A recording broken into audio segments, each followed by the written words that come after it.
Is there one that makes sense to build over the other? Like if you were to do Z06 versus Stingray, what makes sense? It depends on what you're trying to do. Yeah. If you really think about it, how many people have put $150,000 in their car and they're slower than me? The big thing that kind of gets me is a lot of people like to gatekeep a lot of stuff. I've never been a fan of that. Hello, ladies and gentlemen. Welcome back to the Minnoxide podcast. I'm your host, Harris, a.k.a. Minnoxide, man of many automotive aspirations, and I'm here with my Ford-loving co-host, Dan. Yep. Mr. Gunna Garage. What are you going to do if I get something other than a Ford? What are you going to have to change it up? Or? You're going to have to sell all 20 of your Fords. We're going to work on that today for sure. Yeah? Yeah. All right, we'll see. And today, this one's been a long time coming. So we got Justin from Justin White Tuned. Nailed it, I think. Perfect. Yeah. Okay. And then we got Ed from Vet Lab. Is it Vet Lab or Vet Labs? Well, if you're from the Midwest, you always put an S on everything. But so it's Vet Lab. There's There's only a one printing lab. error. But we'd like multiple labs, but currently it's a singular lab. Yeah. Well, you guys, GM is interesting whenever we have GM guys on the show. It's a wide variety. But Justin, why don't you go ahead and explain who you are, and then we'll jump over to Ed. But basically what it is you do. You do a lot of stuff with tuning vets. That's kind of what you're known for. That's how I found out about you was through my friend Caleb Eisenberger, episode 77. That was a riot of an episode. But basically, I've been tuning for about 16 years now. Yeah, you are. About 16 years, but I do it kind of a little different, and I like to travel, big with networking, things like that. So kind of just learning from everybody, and now we're looking at trying to get into your space to try to spread information and you mean kind of link everybody space? together. Yeah, the podcast space. right. Well, if you're tuning GMs, if you've been doing it for 16 years, it probably haven't changed much, right? That was rude. That was a shot. Ouch. There's been no technology. Believe it or not, we finally have wide bands. Got wide bands. Ooh. Yeet. I mean, it only took Forever. Yeah. Until now. But unless you had like a crappy 4-banger or 6-cylinder, they had wide bands. Yeah. But for some reason, none of our performance cars got them until now, 2020. But no, lots changed, especially when we got into the DI stuff. A lot of the guys that were kind of winging it in the Gen 4, Gen 3 world, they were good at Gen 3. They were winging it at Gen 4. They were kind of getting there. Gen 5 came out and exposed a lot of lack in people. Yeah. A lot of people that didn't really do a lot of their research and testing before they moved to doing that. So things changed quite a bit. Do they run just a DI injector? Or do they have a port injection also, like a dual? So the C7ZR1 has both. Okay. But the port is technically only for catalyst cooling. Okay. But yeah, the rest of them, they're all just DI. We just add the port when we want to make power. I know y'all got it factory, but then your DI sucks, so. Yeah. Well, that's what I was my next question was going to be. Do they typically, on a very high horsepower build, do they block off the DI then and go? If they're super unsmart, they do that. Okay. Yeah, but it kind of kills the mid-range and low-end so bad. I mean, don't get me wrong. If you're trying to make 2,000 plus horsepower, sure. Because at that point, you're shoving so much boost and fuel in it, it doesn't really matter. But for cars 1,500 and under, it's a substantial loss if you do that. Okay. Well, we kind of talk about this, too, all the time, where you're in that 12 to 15 before things start to just get ludicrous, right? Now you're in a whole nother level of ball game and money and shit. I think people don't understand. A lot of people, I make 1,500. Yeah. A lot of people don't really make 1,500. Right. And you know that you make 15 plus when you have to start worrying about fuel temperatures. You have to start worrying about, all these little things. Like I've had an injector fail and take out a $30,000 engine. Holy shit. And that car was making 1,700. Once you get to that 1,500, it's like everything past that is so critical. But under 1,500, we can daily drive that without an issue. Pump E85, no problem. So it's definitely a different world, and I don't think a lot of people realize that. No, it's. I feel like nowadays thousands like a baseline, right? Like that That's we can all kind of start there, and it's not too hard or difficult anymore. But that's another thing. A lot of people that claim they make 1,000. My car making 980, I would mop people up left and right, and people are like, "Oh, you got to make." I'm like, "Dude, I make 980 something." Low 900s is an 8-second Corvette. Yeah. We were out at in San Antonio, and I stopped by Lethal Performance, and I dynoed the car there, and it made like 980 something. And he's like, "There's no way." And I went and raced their car. I think it made like 1,100, and I beat it. So I did spray the second time, but the first time we were like that, and they made 11. I made 900. So you'd be surprised how many cars make 1,000 that don't. Yeah. It's a rounding error. I get it. But it's so far off. I mean, I've seen 700 horsepower cars claim 1,000. It's so weird. But the ones that really make the 4 digits and up are very rare. It seems common, but it's more rare than you'd think. It's kind of like that TikTok, Instagram sort of deal. Like, it's like everybody makes 1,000, and then you actually go out somewhere. Yeah. You know? Yeah. Well, then you also see, like, I mentioned this on a previous podcast. You go to, like, Texas 2K. Well, yeah, that's like the Super Bowl, right? Everybody that's fast everybody out there. ships in their crazy cars. Right, yeah. You know, so like I'm saying, it's not as common, but I mean, it is common enough that, you know, every city's got 50 of them. You know, the other thing, if you're got maybe not up north, 1,000 horsepower No, car not on the as many. street, if you're making north of 1,000 and you're trying to roll race the car, especially like a Corvette platform, you can't put all that power down. You just can't. unless you're in Houston, where our roads are cut and grooved and they're concrete. Which is better. Which, but you know, they don't want us to street race, but like, bro, you made the perfect street race. They literally built 99, the tollway, and it is perfectly horizontally cut concrete.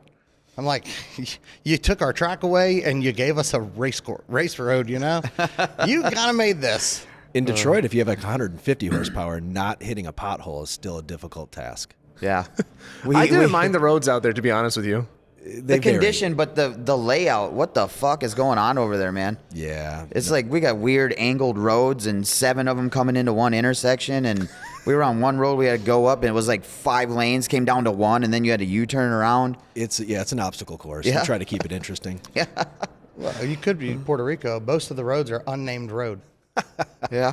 That's a thing. Yeah, like my address, I couldn't give you my address and you get to my house. You just drop pins. Yeah, I have to. Yeah. Are we going to go down this Puerto Rico road after last We can night? go down wherever you want to go. Well, not wherever you want to go. Yeah. So you're based out of Puerto Rico then, right? Or, Right now, yes. Okay. Yes. Do you bounce between there and Houston, or? Right. So I have another place in Houston as well. Gotcha. That I'll come to. It's just a place that I basically fly into, somewhere I can stay when I do my travels, because we travel all over. Mm-hmm. But yeah, my family's in Puerto Rico, and that's where I live, and that's where I plan to stay. Slide this bad boy to your left, by the way, like the entire mic. Horsepower is not always the only factor. I mean, there's 1,000 other factors: gearing, transmission, 10 Efficiency. speeds, 6 speeds. Yeah. That's another thing that I'm real big on. We've been talking about this small cam that, you know, Thule offers that I use, makes killer power, but what people are lacking is power over the curve. Yeah. So the next cam that makes similar power to this cam that we run, you know, we're making 100 more foot-pounds all the way down to like 3,000 RPM. So we're carrying all of that across. So yeah, we make 980, right? But we make 980 way back here, and it carries all the way to 72, 7,300. Okay. I know that's where y'all get started partying. Yeah. But that's the end of our party. We're tapping out. Well, do you find it harder, or I don't even know if you've played around with, but would you say that it would be easier to tune a car with one cam than it would be like variable cam timing? Or do you get? Oh yeah. Because the VEs, because you have to have a torque model and a VE for every cam position. Right. But if you're trying to tune, you know, a dual overhead cam car that has wide bands, as opposed to a single cam car that doesn't, I mean, it's kind of 6 1/2. We spent a lot of time getting that, you know, getting these LT4 cars dialed. Well, and I think the other thing is the Coyote guys don't really change the cam a lot. Right. Right? No. So if you're running the same cam, your VE, not so much your VE, but your torque, all that should be pretty close, because you're not actually moving where the efficiency is. You're just adjusting the top half now. Where with the GM stuff, we're putting a cam in there that obviously runs like dog shit down low. Right. So we're having to really work the torque model and put it into something that it's not used to. But yeah, the wide bands make it so much easier. On the Ford stuff, you're like, do this. Okay, that'll work. A GM, you do that. That's a motor. Yeah. So I did put, I had one iteration of a car I had NSR cams in it. So on the intake side, the lope just had a little bit of extra duration. Like it wasn't higher lift or anything, just stayed open for like a half a second or whatever it is. I'm sure it's way faster than that. Yeah, way just faster. stayed open for a little bit. It was supposed to be some kind of a blower cam, but I blew that one up. So That happens. It happens. Yeah, it does. Before we go down more now, like this road, do you kind of want to give a little bit of an idea of like what your background is? You said you've been doing this for 16 years. So how did you build your name? Because you're obviously one of the, I shouldn't say obviously, but you are a very well-known name in the Corvette community. He's a premier tuner in the Corvette community. For sure. He's premier in many things. I started work. I went to UTI because I got expelled from high school. Is that urinary tract infection? So yeah. So I was like, What do they teach you there? I could do a UTI. But I went to UTI and I did really well. Believe it or not, I didn't even work on cars before then. I built a rotary, but who hasn't done that? But I went to UTI and I did really well, and I got signed by GM to go work for GM as a technician. And I met a guy, Arthur Grotzma, who does like heavy line and stuff like that, and he kind of took me under his wing and really helped me a lot. Then I got into being a Corvette tech, so I did all the schooling for the Corvette tech, and then I had the horrible idea of doing diesel, and eventually I was just like, man, this isn't fun. So I opened a shop. I had a guy come tune 3 cars. He blew all 3 up. What timing was this, by the way? Like This how long was 2000. When I graduated the urinary tract infection in They're gonna hate 2007. you. Okay. So I worked for GM from then all the way till about 2011 is when I decided to try to do my own shop. But yeah, he blew up 3 cars, and I was like, shit, I could have did that. Yeah. So actually a guy out here, Zippy, he was a tuner out here in Vegas for a long time. He was doing a class, and so I came to do his. And I guess what kind of makes me a little different, a lot of tuners go to like a tuner school or something like that, and I've never done that because I feel a lot of the ways they teach, while it works for them and it works for a lot of people, it doesn't work the way that I would want it to work. I want to know what we're doing, why we're doing it, how it's affecting the car. So Is that not taught?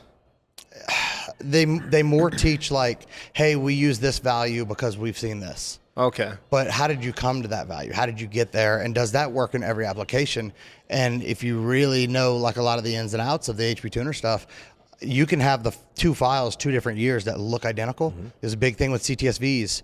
That's where I really started making a big name, was the trans tuning for CTSVs. I was lucky enough to work with Circle D, so we could actually see the real pressures of what was going on. And if you compared that to like what was in the tune file, it's completely wrong.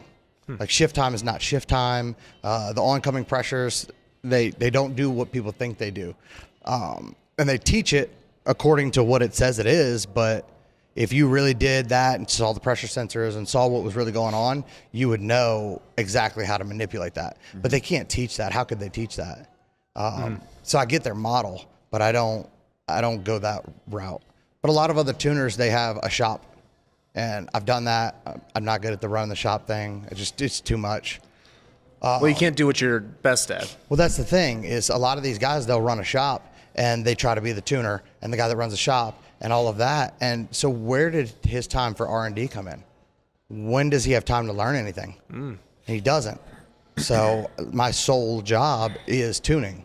So I would hope I'm better than a lot of the other people, right? Well, it's kind of like Sam Barros we had on. Like, he just tunes a ton of GTRs. Like, he did 340 last year. It's like you'd think he'd be pretty good at tuning GTRs, right? He is. And once you see that's the other thing. It's kind of a unique advantage because, so I deal with a lot of shops. We tune in 7 or 8 different countries. Okay. So we see such a large spectrum. When people are like, oh man, I'm seeing this issue. I know it's not common. I'm like, well, actually it is. Okay. So the big thing that kind of gets me is a lot of people like to gatekeep a lot of stuff. I've never been a fan of that because I know what it was like coming up with no money, trying to go fast. And that's honestly why we got into tuning and building cars, because we couldn't afford to do it. Yeah. What was your first fast car? Like fast. Fast. For the time. Yeah. Like what like, you know. My first car that I felt accomplished with was a GSR Integra. Okay. Had a GSR with an eBay turbo kit, and on street tires went 11.8 or 11.9, which for that was really cool for me. I was excited about it. I built it all myself. I don't know how old I was for that, but that was the heydays. Okay. But honestly, I build my stuff as kind of proof of concept. So the C7 that I did, it was literally just to say, this is the simplest way you can do this to go fast. I didn't think it would run as fast as it does. You know, it's a solid 3-second 60 to 130 car. It's been 3.3, which is really hard for a C7. But I started with a base model because Z51, which is basically a Z06 without the motor and a basket in the trans. Okay. But I don't go after like the record time stuff. I do that with customers, no problem. I'll push whatever they want.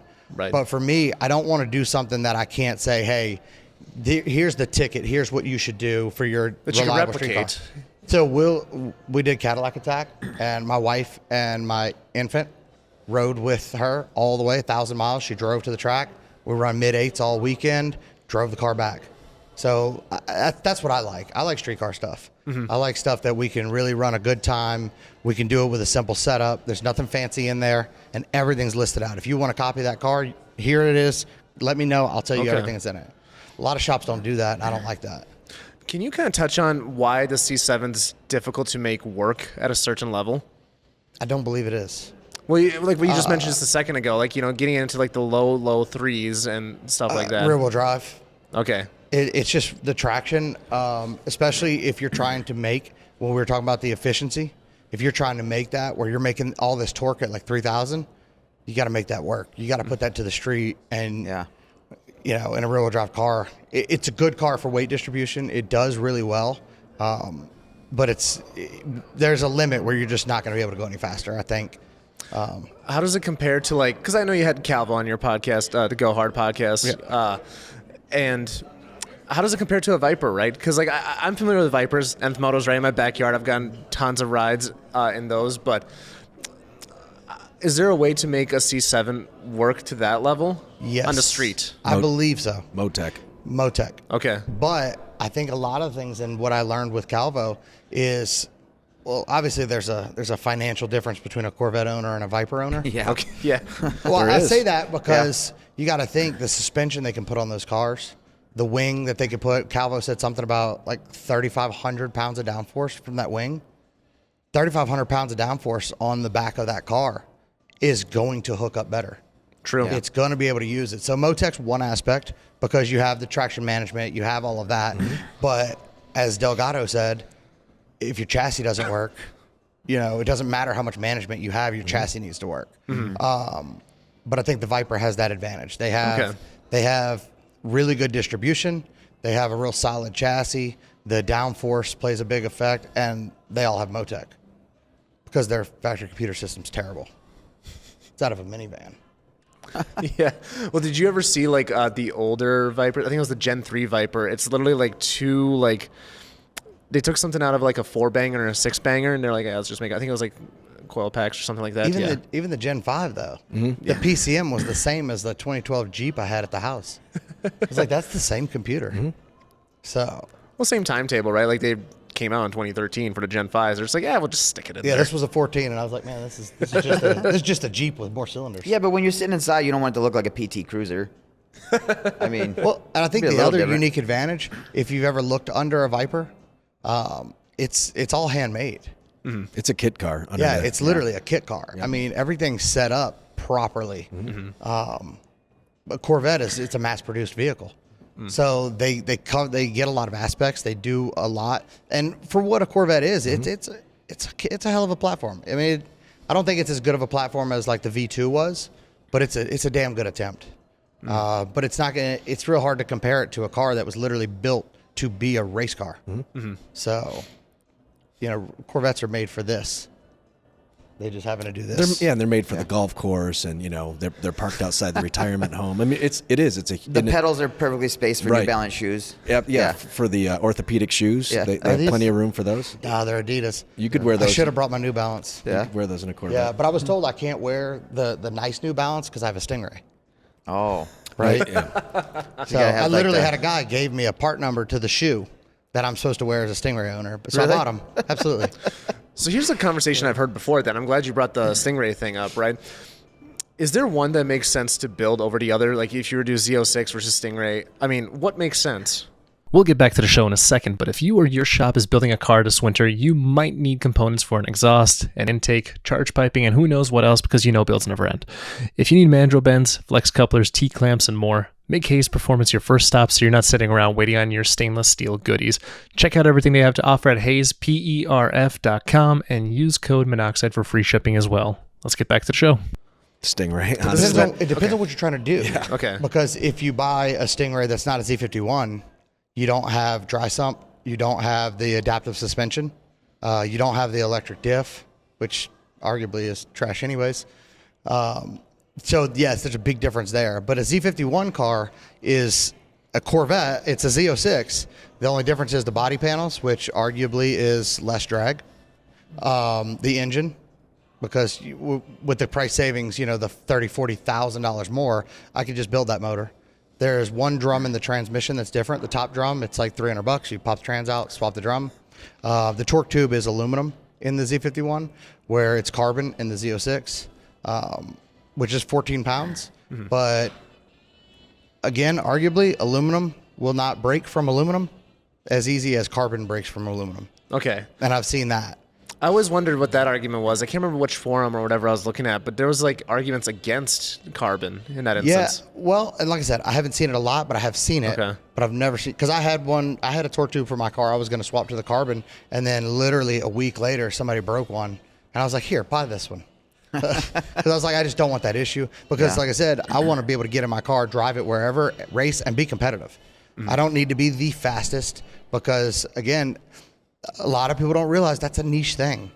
I like to help everybody. I want to make everybody faster and do it on a budget that is affordable, because if you really think about it, how many people have put $150,000 in their car and they're slower than me? That's bad. And they don't have to be. They could have asked. I would have told them. Other people have done the same thing I've done. They don't tell people. Nobody wants to just give it out. And I don't know. I get it. And there's certain things I don't tell everything, obviously. But keep your own secret sauce. Yeah, I get it. But it's not enough that won't allow you to achieve everything I've achieved. Now, did I spend 2 weeks straight and 4 sets of tires to run my first 3? Absolutely. But I did that, and then I gave the information out. And then people don't listen, which is kind of funny. Happens a lot. It does. So this is kind of a thing that we've noticed in Minnesota. Anybody who's got a 360 cam is usually not fast. Is that the case like where you guys are at, or not really? I have a 360 cam. Okay, so just making Well, sure. he just admitted to not being the fastest, though, so. Oh, yeah, it's true. Yeah. Yeah. I'm okay with that. Yeah. What's your favorite car to race against? Who's your favorite competitor? Man, I don't know. Not Mustangs, because Right. they're mean. They make good power. Yeah. I mean, honestly, the most competitive that I've had, because I think I've only lost like 2 races in my car so far. Again, just lack of who I'm racing, I guess. C6ZR1 is a real hard one to compete with. They're lighter. Their gearing is really good for a roll race. And they've got that fat power band because they've got that big blower on it. Mm-hmm. So I think that's the closest competitor, I would say, to the C7. But Would you say that's like the king shit of vets? Because I feel like a lot of the real fast C7ZR1 is daddy. Yeah? Anybody that argues with that can argue with it all they want. They're arguing with a wall. Why is C7ZR1 daddy? It's an ultimate car. It comes with a 2650 factory. It has port and direct injection. It has the most advanced suspension. It has the most advanced diff. I mean, it's a monster. I mean, That's literally aero. bolt-ons only. In Puerto Rico, we went 9.0. Bolt-ons. This is like a stock car. It didn't even have a throttle body. Sounds like I a mean- GT500. Yeah, but it actually did that multiple times. Yeah. Oh. And how long did it Ouch. take that? What's that? Took that quite a while for that to happen, didn't it? Yeah, it did. I was waiting. Yeah, I was we gonna did get that there. in 2020 with a 2019. Oh, shit. But anyways, Yeah. here nor there. The Mustangs are really good if Yeah. you want to shove a bunch of boost to something and pray that you don't die every time you take it out. Because when they hook, they are monsters. Yeah. But when they don't, they are deadly. I actually had a 2019 for a few months, and I hit a water puddle doing about 30, and the whole car went into a curb. Holy shit. It only hurt the wheel, but I was just like, this is really stupid. This thing is so unstable. And it may be normal for a lot of people, but in a Corvette, if I spin 9.5 times out of 10, I'm still going straight. I don't know what the difference is there, but the Mustang, every time it would spin, it wanted to go this way or that way. Because it unloads. It doesn't have that transmission in the back. The weight distribution is just not as good. Maybe so when that's that it. Mustang hooks because it's throwing the weight back on the rear tire. Yeah, they're pretty light back there otherwise, Yeah. Yeah. And a lot of people are a lot more into gutting a Mustang than they will, a $70,000 car. Yeah. So, The which I Mustang- get because the Camaro guys do it. Yeah. But NA for NA, y'all don't have shit. Y'all can't compete with the Camaro at all. Yeah. I mean, which, it shows the technology's there. If we could rev it out, and I'm surprised somebody hasn't like de-stroked a motor to do that. If they could rev it out, but I don't think we have the valve train to handle that. No. But the LT7 is going to fuck y'all over. Yeah. Yeah. That one is a pretty bad bitch. Yeah, I mean, we'll never be able to afford it. Maybe Ed, but not me. Rich. Yeah. We have a friend of ours that has a Z28 with that in it, and it's a It's monster. a rowdy car. Yeah. Yeah, that's a cool car. What's it got in it? It's the LT7. That's the 427, right? No. That's the LS7. No. LS7? Yeah. LS7. Ooh, Yeah. I don't like that motor. No? Yeah. Why don't you like the LS7? Very Hold on, prob- no, very you're hurting my problematic. feelings. I just Go made ahead. everybody mad. Well, this one's going to be good because there's a lot. Very Speak clearly problematic. into the mic on why you dislike the LS7. There was a time at my shop that I had 5 blown up LS7s in there. That some stock, some modded. Rod issues. Obviously, the valve drop issue. There's people that think that they had the valve drop issue repaired and fixed with a new set of valves, and it happens anyway. I saw one that was an NA car with a camshaft. By the way, none of these we built. Just to be clear, NA car, and it completely fractured the cylinder wall. Just cracked and blew a big chunk of it out. Not boosted. So GM has a big issue with offset boring. So a lot of GM blocks, which you've seen this, I'm sure. If you look at the bore, the cylinder wall, right? This side will be this thick. This side will be that thick, and that's a major issue when you've got a 125 piston in there, and it's zinging out some RPMs, and the cylinder wall tends to just fracture. I would say done right. I've seen them done right, and we've put a few together that have been on the road for years, and like on a road course, you can't get much better than that. The power band is fantastic for an NA motor, but man, factory, you're just rolling the dice. If you're looking to make 550 or 500 wheel horsepower, I would supercharge an LS3. It's just going to be more reliable.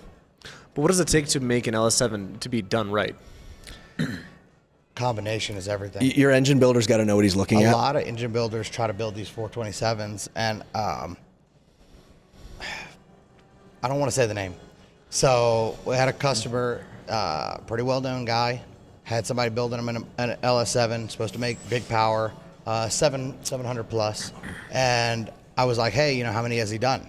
Well, he hasn't done one. There's no proof of concept. I said, look, man, the combination on LS7s, I don't know the tricks. It wasn't my thing. It's critical. But I know that if you don't have the compression right, the heads right, everything 100%, it won't make the power, and it didn't. It made south of that by a good margin. So it's a real niche thing as well. An LS7 done right is an animal. Those Okay. cars are super light. The gearing's really good. A ZR1 trans and a Z06 works really well. But the LS7 itself left a lot to be desired. Yeah, if somebody came to us and they wanted an LS7 build, I would absolutely be on the phone with a few different people that I know that know how to build those successfully. Because like Justin said, it's a whole thing, and you got to get it right. Who's somebody you would recommend to have an LS7 built then? Like, who would you send them to? Right? Anybody come to mind? So- Outside of yourself, right? The person that I would use Okay. doesn't deal with the general public. It's not someone that Those they are the could- best guys, by the way. So you is the answer to that question. right. I would facilitate the build. Yeah. That's Yeah. usually how it is. There's old guys that have, there's an old guy that I know that was literally in the development of that engine and just knows it up and Okay. down. We haven't had extensive conversations because I just don't really see that, my customer base doesn't necessarily want to go that route. But when we have done LS7s in the past, it's an old guy. It takes him forever. Everybody's going to be mad at the end of it, but it's going to be right, and it's going to do all of the things. Well, some of the best shops that like we've had on, or not, some people we've had on this podcast, right? Like they don't even have their address. They don't give out their number. Like it's referral only. Correct. Because it's like a one-guy shop. They'll Correct. take their time and they just want to make sure it's done right, and they're going to do it on their terms. So I totally get that too. We see that a lot. Well, that's a big thing in this industry that a lot of people, like we had talked on the Calvo episode, people don't realize what it costs to build a car. The other thing is people always want to rush the builder, which is super insane because you want this guy to do the best he can possibly do. And some people take a little bit longer than normal, I guess. But typically it's because they want that to be dead on. They want it to be money. And when you rush somebody through that, they're like, oh, I got a locked-in race. As soon as somebody tells me that, you can just go somewhere else. Yeah, if you're at a good engine builder when if you start pushing on them, they'll just say, look, this isn't going to work out. Come and get all your stuff. I'm done. Because they want what's best. They just want to do it and right. a lot of builders are like that. Yeah. But people rush them and rush them and rush them and rush them until people like me, I wanted to build cars for people because of how bad I see people are getting taken advantage of. And I've had some customer cars for quite a while that took very long time. But once they're done, I make sure I put everything in it and, it's right. I was grateful enough to have customers that would let me do that, but most customers wouldn't, and I just couldn't do it. So if I can't do the best I can possibly do, I don't want to do it. What's your name on the line, right? Some guys don't mind it. They'll kick out cars all day long, and they'll make a buck. But when you're trying to build a reputation and be the guy, there's a lot riding on that. Justin and I were talking about that literally on the way over here. In my opinion, the only way to be really successful with a performance shop is either producing parts, which is probably the best route, or jamming a shop full of 10 technicians and 20 or 30 bays, and with that increased volume, a lot of the quality and everything goes out the window. You have that many more unsatisfied customers who have unrealistic demands, etc. So, yeah. It's just a lot of risk to take. Unless half of those guys are just doing oil changes and alignments and, alternators and right, but we're talking like performance shop. Yeah. I don't want to be a repair shop. I just don't. I know. We know some, though, that do both just so that they can have that. Because there's people think that there's shit tons of money, and there's not at all. It's not. No. When I first started, I had we started with alternator starters, batteries, stuff like that. Yeah. And then I would tune some cars and build a car every now and then. And then when I went to my performance shop, we still had that division that paid for the performance stuff. Yeah. Because a lot of people think that we make all this money building cars, and no, you don't. Yeah. Not if you're actually fair and reasonable with everybody. You don't make enough for it to be really worth it. We do it more because we want to see something really badass, and we don't trust anybody else to do it. So, what's a common mistake you see, right? Because sometimes I'll see wrong combinations or hear about wrong combinations, especially on the C701. I can't remember. I'm not going to name the shop, but I've seen interesting results, to say the least. Is there anything in particular that just kind of is like, oh, I wouldn't do it that way, or that you would recommend somebody gets fixed? In what platform in particular? Because that's a big deal too. Like a lot of the DI stuff, I see a lot of people running the bigger injectors and the bigger pump and all that, and everybody has their opinion, right? Mm-hmm. But a 30% injector that can't run over 2100 psi, right, versus a stock injector that can run at 3200. Arguably, that stock injector is putting out more fuel. Mm-hmm. So you just spent $4,000 on a set of injectors that, again, arguably, didn't really do anything for you. Right. I'm a big proponent in more DI means more power, and that's 100%. But basically getting to those bigger injectors, like 60% overs, they're like, oh, well, you need to cut your rail pressure down in half. Well, what do you think a DI injector looks like that was running at 900 PSI at idle and is now at 150, 200? Mm-hmm. I mean, it can't be a good, efficient spray pattern at all. So I guess in my mind, and in terms of efficiency, I don't think that's the way to go. Port injection has gotten far too cheap, far too available to not utilize it. Mm-hmm. So I see a lot of people limit themselves without going port, where $2,500 you could have a full port set up from 2 PSI and be ready to go and make whatever you want. So fueling is the biggest mistake, I think. Yeah, well, we had Sam on from Nostrum, and we discussed that's one of the things. Like, when your car, you want to overbuild it a little bit, right? Like, if you have a 1,200 horsepower car, you want it to be built for 16, 18, right? Like, you want to have some buffer there. Injectors was that part where he's like, okay, this isn't where we want to overshoot. here, you want it for your build. If you're going to upgrade, you upgrade the injector again later. Yeah. Bigger on the injector is better when you can still control it properly and get it proper. People don't really think about spray pattern and location and things like that. That's all critical. Yeah. I mean, I watched Brian Tooley doing some testing on the LS7 because he's got some pretty sick LS7 combinations. And then he was like, our injector angle is wrong. And I'm like, what do you mean? Like, it's the same injector angle everybody's used. And he tweaked the injector angle a little bit, picked up a bunch of power. That's It's like huge. all these little things, and that's what I respect about him is like all these little things. If people would actually test some stuff, but again, everybody's rushing to try to make a buck, and they don't have time or they don't make time to learn any of this. So they just do what they've done that has had success, and that's not always the way. Well, Samia brought it up on our episode. We were talking about Mercedes and particularly the 4-banger one, like how they were able to just tweak like their injector setup, and they just were able to make the power that it does right out of a little 4-banger. It's the highest horsepower 4-cylinder that you can get stock or whatever. And it's like they were able to do that while doing all their like EPA stuff and all that, just all because of injector angle and how it goes in and all that. So I noticed they got into the GM market, but they only did like a 12% over. But Nostrum was real big. They're big in the Lambos, I believe. Yeah. So they make a lot of big injectors that run a bunch of power there. So, oh, that's right, yeah, AMS. but yeah, it seems like they go a different way about it instead of just drilling out the factory injector, which I don't care what they say. That's what the other guys are doing. But He said that. He said they're just buying Bosch injectors and yeah, and they Pretty run much, like shit. They Yeah. idle like shit. People are like, oh, they idle fine. So and so tuned it. It was great. And I'm like, yeah, look at your fuel trims, and they're off 30%. Yeah, the O2s fix that, but like, it's still wrong. It's still not right. If anything happens, you have no window for it to adjust and fix it. So you just start running lean or really rich, or either way, not efficient. yeah. So I was really hopeful that Nostrum was going to bring their expertise from that market maybe and help us. I just don't. I haven't seen a DI injector that I think is there. But if they do, I mean, the power's only going to be that much better. How far can you get on the stock one? 850-ish? 800? Well, that's with meth, huh? Yeah, lots of meth. Yeah. We've done that. Yeah, there's different theories on that, but I've been pretty comfortable with meth. I don't want to say anything out loud, but so far so good. Methanol. Methanol injection. Yeah. I was going to ask what Gotta your be clear thoughts on about that. that. Yeah, right. Yeah, the other meth is bad. I've seen a lot of bad results. Yeah. Just the dental side alone is bad. But, Yeah. but on this side of things, it's all good. Yeah, no. What are your thoughts on them? You know so me. I stick with Alky Control. Yep. Only because I've known him forever. Yep, good I dude. can call him. Yep. Customer service is there, and I say, "Hey, man, I've got this. I want to try this, this, and this." And he's like, "All right, this is what you need." And typically, he's right. Almost every time, he's right. If you set it up right and you do everything right, it can be very successful.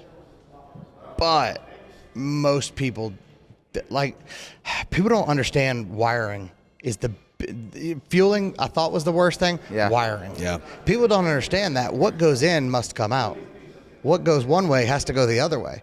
So they'll put like these big hot wire and then do like a 20 gauge ground. Yeah, and the meth that's a conversation you have with a customer, and you got to kind of know as a shop whether that person's capable of testing before they do hit. Knowing what they're doing. And Delgado talked. I mean, his take on that's pretty cool. He goes way Yeah. into it. Yep. He goes way into it because he's looking at like temperature Yep. of it, Yep. the flow rate of it, what is going on with everything else in the engine to utilize it. Spark modifiers, time modifiers, fuel. It's insane. Yep. Meth done right works great. Unfortunately, another thing I've noticed, sorry to keep going on it, nobody ever checks the pressure. So think about the injector thing, right? Well, meth nozzle doesn't spray very well under 65 PSI. So you see guys that do like 3 nozzles. Doesn't work. The pump doesn't flow enough for that. So you put 3 nozzles and you put out less than you would have with 2. Yep. Less cooling. You Yeah. have more volume. And okay, maybe if that's what you want, but you don't get that cooling aspect because you're just dribbling it in. If you actually put a test rig on it, you would know you're way under. So I would just do 2 nozzles and crank the pump up a little more and make sure that you're 85 and up. And once you're out of 2 nozzles, in my opinion, now there are some shops out there that do their own kind of standalone meth injection systems, and I think as long as you're using the alky control, other parts and pieces. If you're putting it into on a port car, it's a little easier. On a PD car, it's a little easier. I've seen people put spray bars and things in those, and I've never done any of that. I think kind of once you're at that point, you're probably relying on it a little bit too much, and it's time to step up in some other areas. But before we had the port injection set up so readily available, we were somewhat limited. Like there was a time when the 65 overs with the secondary pump and all that stuff was kind of the only way to go that was known to work, at least somewhat. Port was what, $6-7 grand? And it was $6-7 grand. It was run off a Holly, I think initially. I think Crawford had a setup, and it was just a lot of money. But the DI stuff was a lot of money as well. But anyway, we tried that 3 nozzle deal on a 65 over with a secondary DI pump. And we tested 3 nozzles, man, and it just wasn't hanging in there. We had to pulley the blower up. It was just out of fuel. Yeah. I think if you're past 2 nozzles, like, give it up. Yeah. Do some fueling. Do Quit something playing. else. Yep. But I've had a lot of cars I wait to tune that I'm like, man, the fuel keeps changing. And it's just like they had a butt connector on the main power wire, and it was going in and out. But this is stuff that, like, big name shops do. And it could be better, but I think the problem is people are rushing them. They're trying to get stuff done. They're hiring more technicians. They're not able to quality control as well.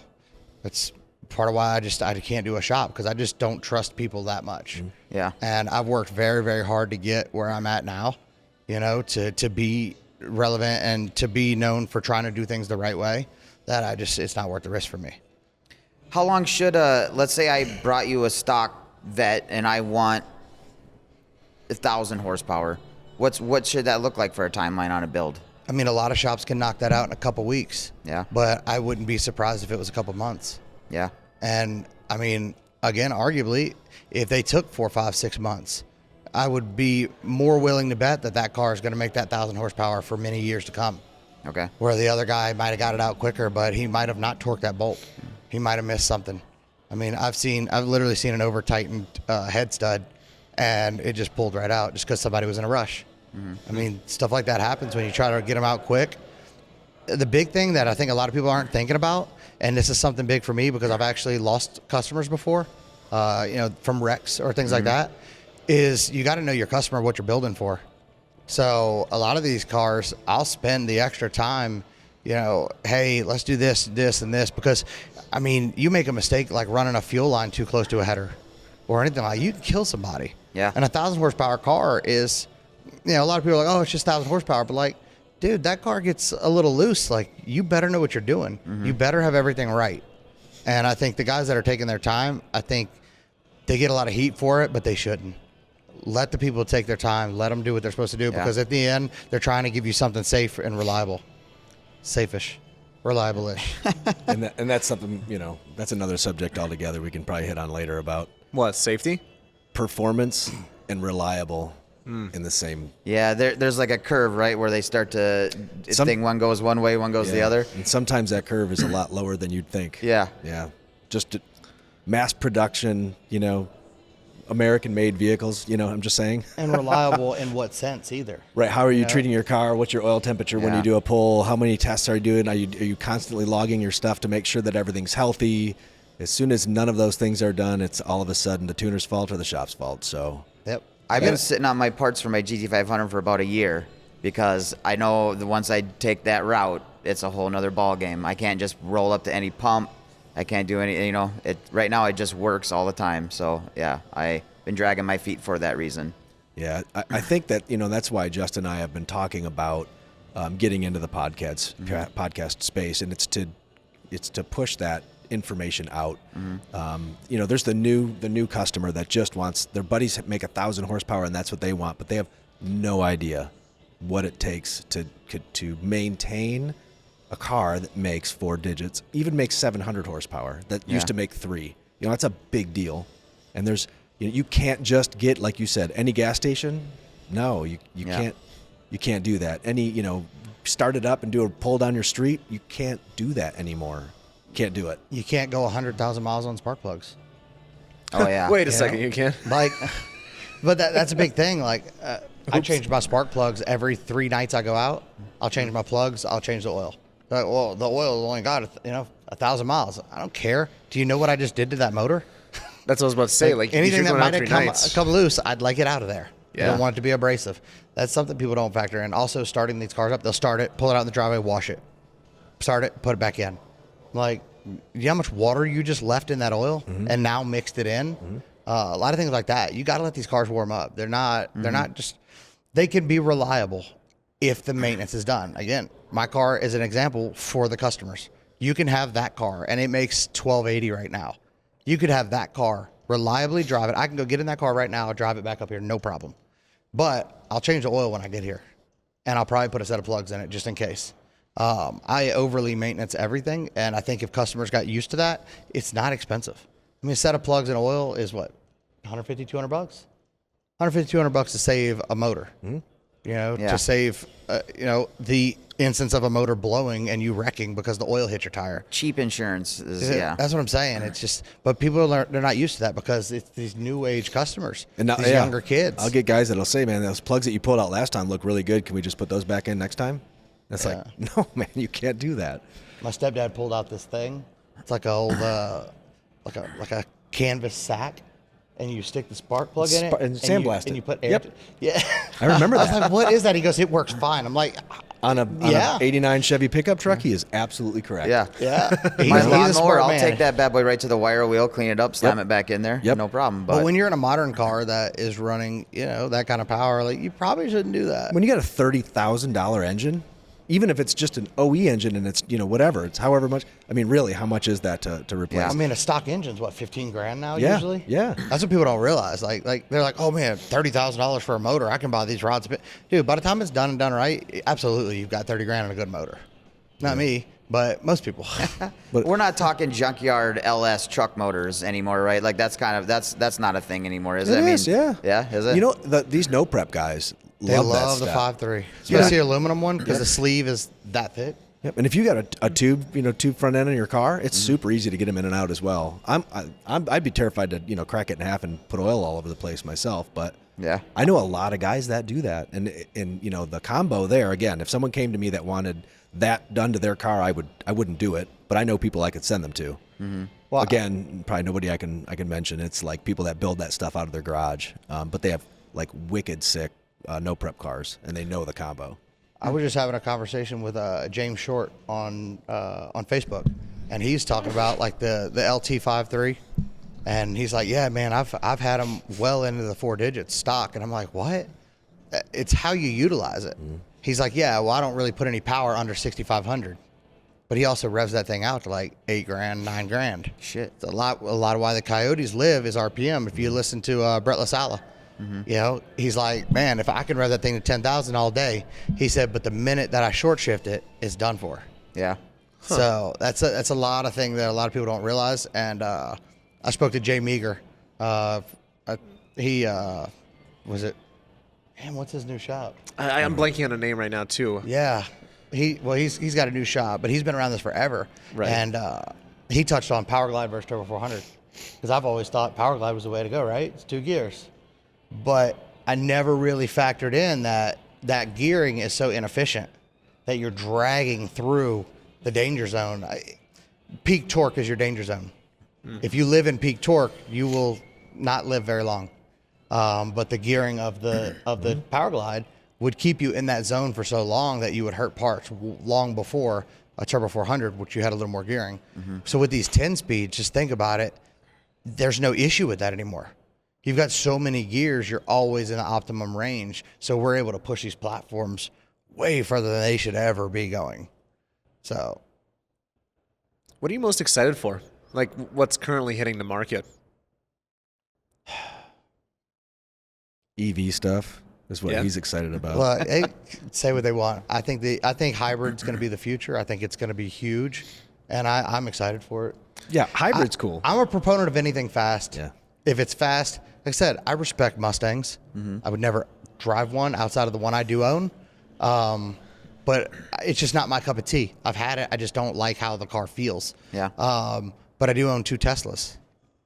And it's funny because people want to talk shit, but like I do have 3,000 to 2,000 horsepower cars.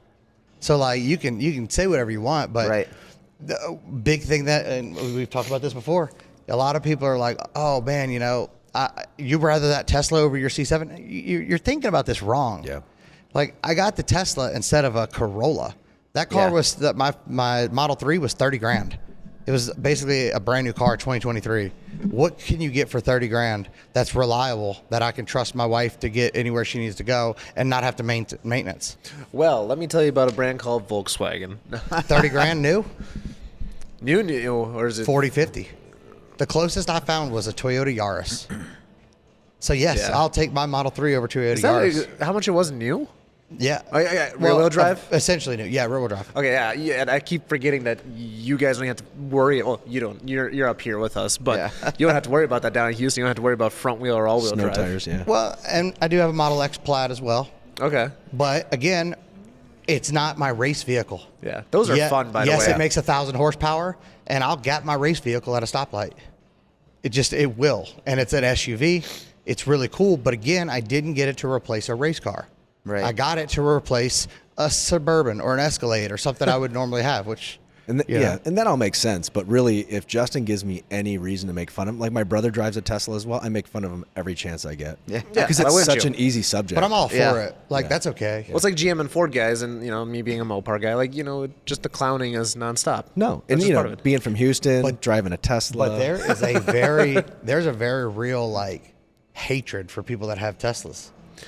It depends on the Don't get person. it. If we were all at the track hugging and kissing each other, that It's wouldn't be fun big, either, right? Like when we went to do a roll race, Wendy went to race. What was it? She was racing some BMW, and she beat it. And the whole stands, they were just like pissed. They did not like it at all. Big Mad. I love Big Mad. Yeah. So, but people, out here in the States, a lot of people like the Kiam and like for what? Yeah. Like, I didn't buy that shit for the sake of the environment. That is not my intention. Sure, maybe you should, but like... You're not offsetting your carbon footprint by any means. Absolutely not. And not in the Plaid, dude. We beat the dog shit out of that thing. Yeah. It's a 300-mile range. She might get 150. But, so, arguably, it's definitely worse. Yeah. But she doesn't have to go find premium fuel. This is a 1,000-horsepower SUV that we can drive anywhere. We don't need premium anything. It's fully charged every day when we go. I'm not saying you have to go buy a Tesla or anything like that. I live on an island, right? It's 300 miles across. Yeah. So you get stuck right in the middle. In Houston, it would probably be a little rougher because I would be sitting at the charger, Yeah. But where I live, it works and I like it. And it works for a lot of people. So, but anybody can argue whatever they want, but look at what the E-Rays are doing. Yeah. That's what I was just thinking about that a second ago. The E-Rays, have you been doing anything with those yet? Not yet, but we're working on getting one. What's the game plan there? Honestly, try to control the motors themselves because a lot of people they're not doing that because you can't access it right now. Yeah, I think Sissio just did a E-Ray recently, right? Or somebody did a twin turbo E-Ray or something. But I feel like that transmission, the way GM does things and the computer. It's crazy that you can tune the engine and it still works. If you're familiar with the NSX, you couldn't mod it because if you modded the engine, the hybrid wouldn't work. Yeah, it goes into like a limp mode or something. I had a friend try to do something like that. The E-Ray doesn't do that. So really, okay. How do you argue with a car that is now all-wheel drive? So America that already better, worked really well in rear-wheel drive. Yeah. If they can get that transmission figured out, the C8 is a game changer. Until they get the trans figured out, or if you can actually apply more power to the electric motors, so that way you're not relying as much on that transmission. That's another deal. I'm curious to see what happens in the modding space with the hybrid motors because, like, for example, I was looking into the new Temerario, right? It has motors that are way more capable than a 296 Ferrari, right? But the battery's like a third of the size, so that's the only restriction it has. But if they were to stick in a battery that's 3 times bigger, I think it'd be like capable of like 1,500 or 1,600 horse. I bet you 5 years from now, that's going to be a thing. Yeah. Well, they already make a kit for like a C10 truck. You can buy the cradle, the motor, everything out of a Model X, and they make a kit to bolt it into a C10. Yep. But a more efficient, lighter weight battery's coming. It's just, I don't know. I'm not up on that technology, but I read some things here and there. I think that's what I should find while I'm out here. There's a company out here that I saw at SEMA.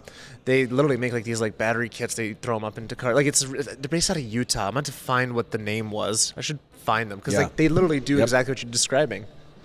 Yeah, I think we're getting there. Again, like I said, I would never go to an EV drag race. That'd be the most boring shit in the world. Yeah, I bet everybody else would love it. It'd be the quietest thing. Would I still Yeah. build one just for fun? Yeah. Yep. Yeah. But I think the hybrid is where it's at. I think because electric has its drawback and gas has its drawback. Yeah. But together they work so well. It also depends on application, right? Like I just watched the Engineering Explained video about like why hybrids are harder on your motor, because like it never allows, to get up to operating temp and all these things. Like, it just Depends on the hybrid application though. exactly. So a lot of the hybrids that they keep turning the engine off.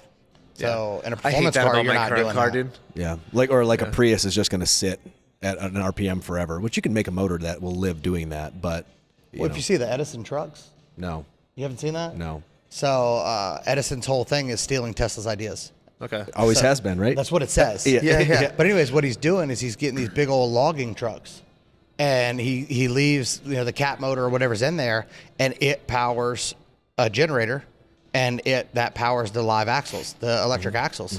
But I mean, think about it in this aspect. He's running on diesel, but it's sitting at 1 RPM the whole time in its most efficient zone, and now you have all the torque for hauling because they do logging. So It's like a locomotive from the 1950s. That's exactly what it did. Exactly. Yeah. This has been around Yep. forever. Correct. But people, they're like, oh, that's stupid. It's the new Dodge Ram. The new Dodge Ram, same thing. Yep. It's got a Pentastar V6.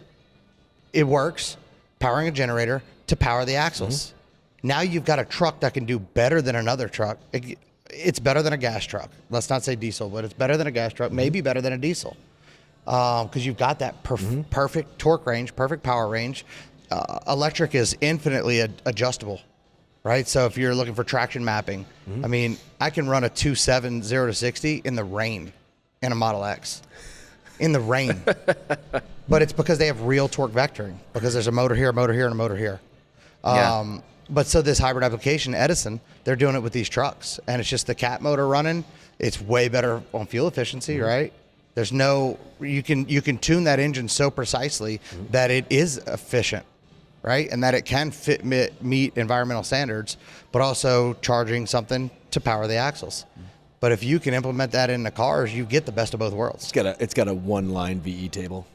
Yeah. Yeah. Well, and then running at that like that, that'll run literally forever Yeah. at that RPM. And then you don't have to really worry so much about these guys.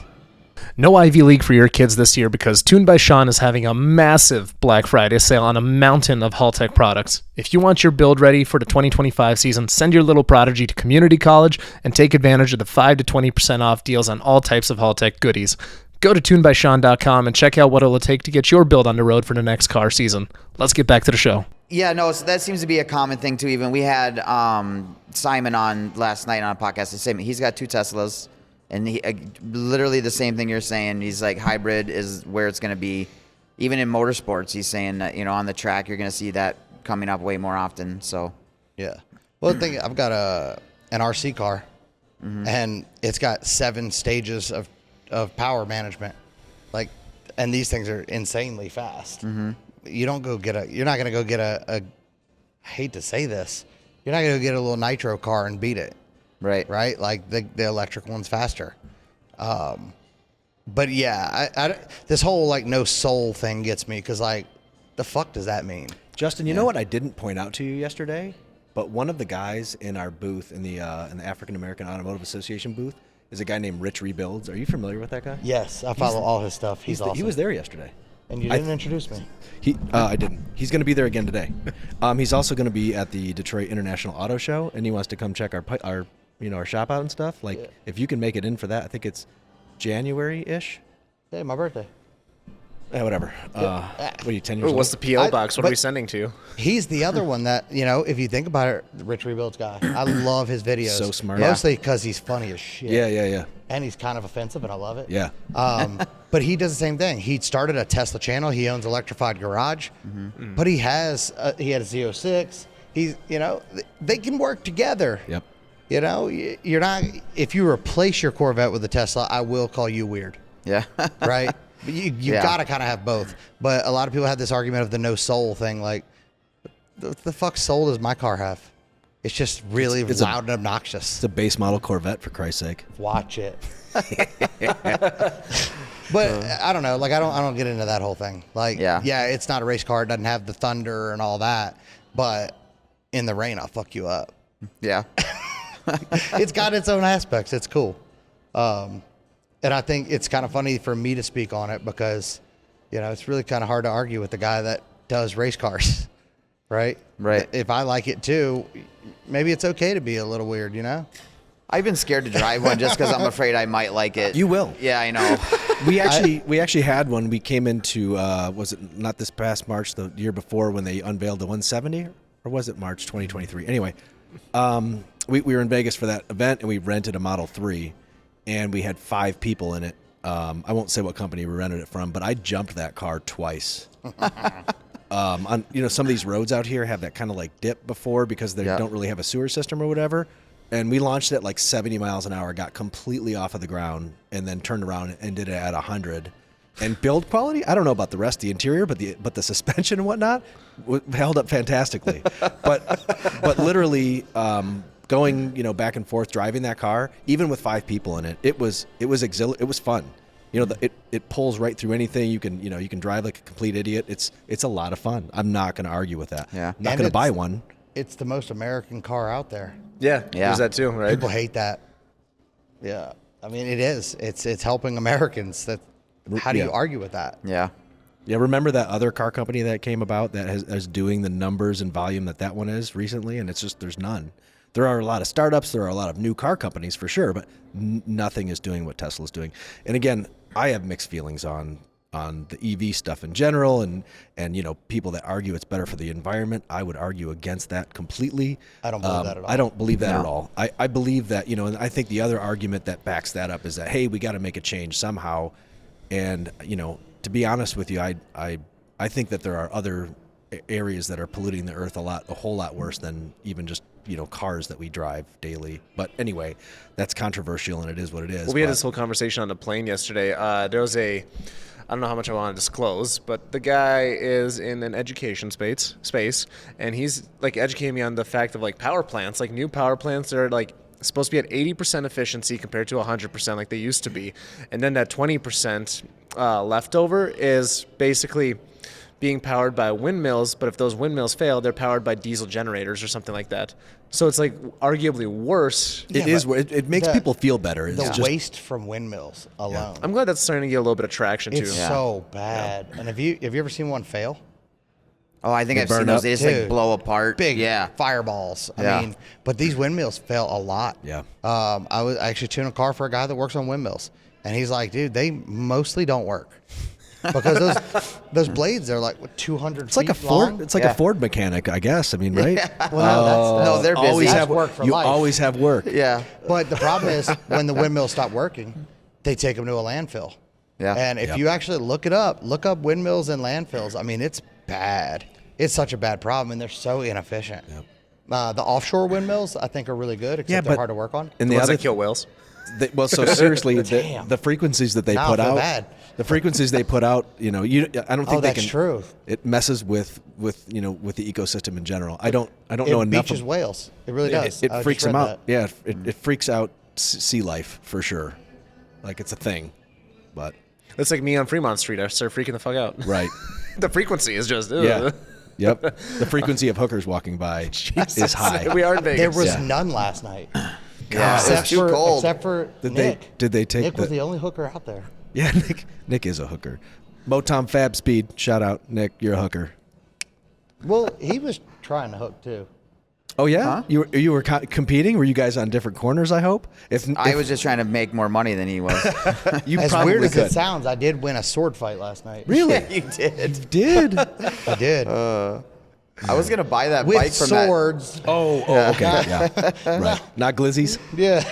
Well, first he just grabbed it out of the guy's hand and then he ran away.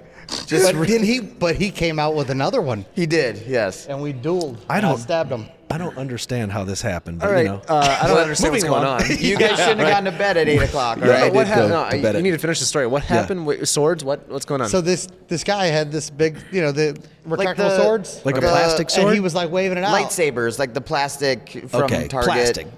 That's the important part. But he was holding it like he wanted me to grab it. Or That's maybe what I just she He had took a it sign way. that said "won a sword fight" or something like that. Did it? Yes. I couldn't read that. So I grabbed the sword. Houston and Public then Schools, he man. whipped out another sword. So we sword fought, and then I jigged him, and he was like, ugh. I was like, that was really good. Yeah, and then you were supposed And to nobody tip him. believed me. I need to see the security footage of this. That's weird. If anybody It's finds there. that video. Houston Public Schools. I'd hate to see what that looks like. He probably let me win. Well, if you live in a state where everything's beige. Sorry, moving along. Yeah, it's okay. Swing and a miss. He's offended. So I'm not going to just make fun of his electric car. I'm going to make fun of where he lives now, where he's from, where he was born, all that stuff. That's what we do. So what do you prefer more? You prefer supercharging stuff or turbos, or what are you thinking? Depends. It's application. Yep. Application? It's But application. so you're able to do both just as efficiently then? No. Application. Really? Application. Okay. So I like the supercharger stuff for most people. Mm-hmm. It's cheap, it's effective, it works, it's great. Doesn't throw belts. But it takes 200 horsepower to run that blower. So to make 1100, I'm having to make 12, 1300 just to run the blower to make the 11. I just recently did a twin turbo Corvette that's essentially stock with a cam. A set of 62 millimeter turbos. It made 1294. I mean, we ran the half mile for 2 days straight. It did 194 mile an hour and Which a half car's mile. that? It's a blue car. What's his? Two Snails Z06 on Okay. Instagram. But I mean, this is essentially stock trans, stock everything. Good Lord. They did a cam and some ARP head bolts, Okay. and bolted on some 62 millimeter turbos. Performance Supercar built the turbo kit, and when we ran out there, I think we only made like 19 psi because they had 7-pound springs in, but the car did 194. Doing that 194 in a supercharged car is not. I mean, we've gone 202 in Puerto Rico with them, but it was a lot to get that to work. With the turbos, it was way easier. But with turbos becomes complication. Mostly people not installing things right. Okay. But, they're like, oh, I love these push locks. Yeah, well, that's for air brakes. It's not made to be in a hot engine bay that melts. Yeah. But people like it and they still do it because they don't listen. That's a big thing, man. Yeah. You pop hoods out here, I guarantee you half the turbo cars out here have push lock. Yep. That's not what that's made for. And yes, there's better hose that will sustain, and it may work, but why wouldn't you just put an AN line on it, or put some regular silicone hose that doesn't melt?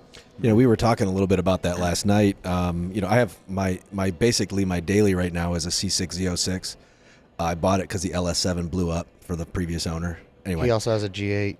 I'll get to that in a Does minute. it still have an LS7 in it? No, then? it has a LS9 in it now. So Okay. it's a ported blower LS9 with a camshaft, and the immediate power. It's so much fun to drive, especially in a manual on the street. It's a lot of fun. I have a G8 as well. That's a 402-inch LS with an 80 millimeter turbo, and the power on those two cars are completely different. The way they put it down. How big did you say the turbo was? 80 mil. Okay. Yeah, it's a forced induction with a billet wheel and whatever. Makes a little over 1,000 on a bunch of boost, but the car in full weight. It's not a fast car. It's not going to set any records, but the driving experience is so cool. It's completely different, but it's so cool.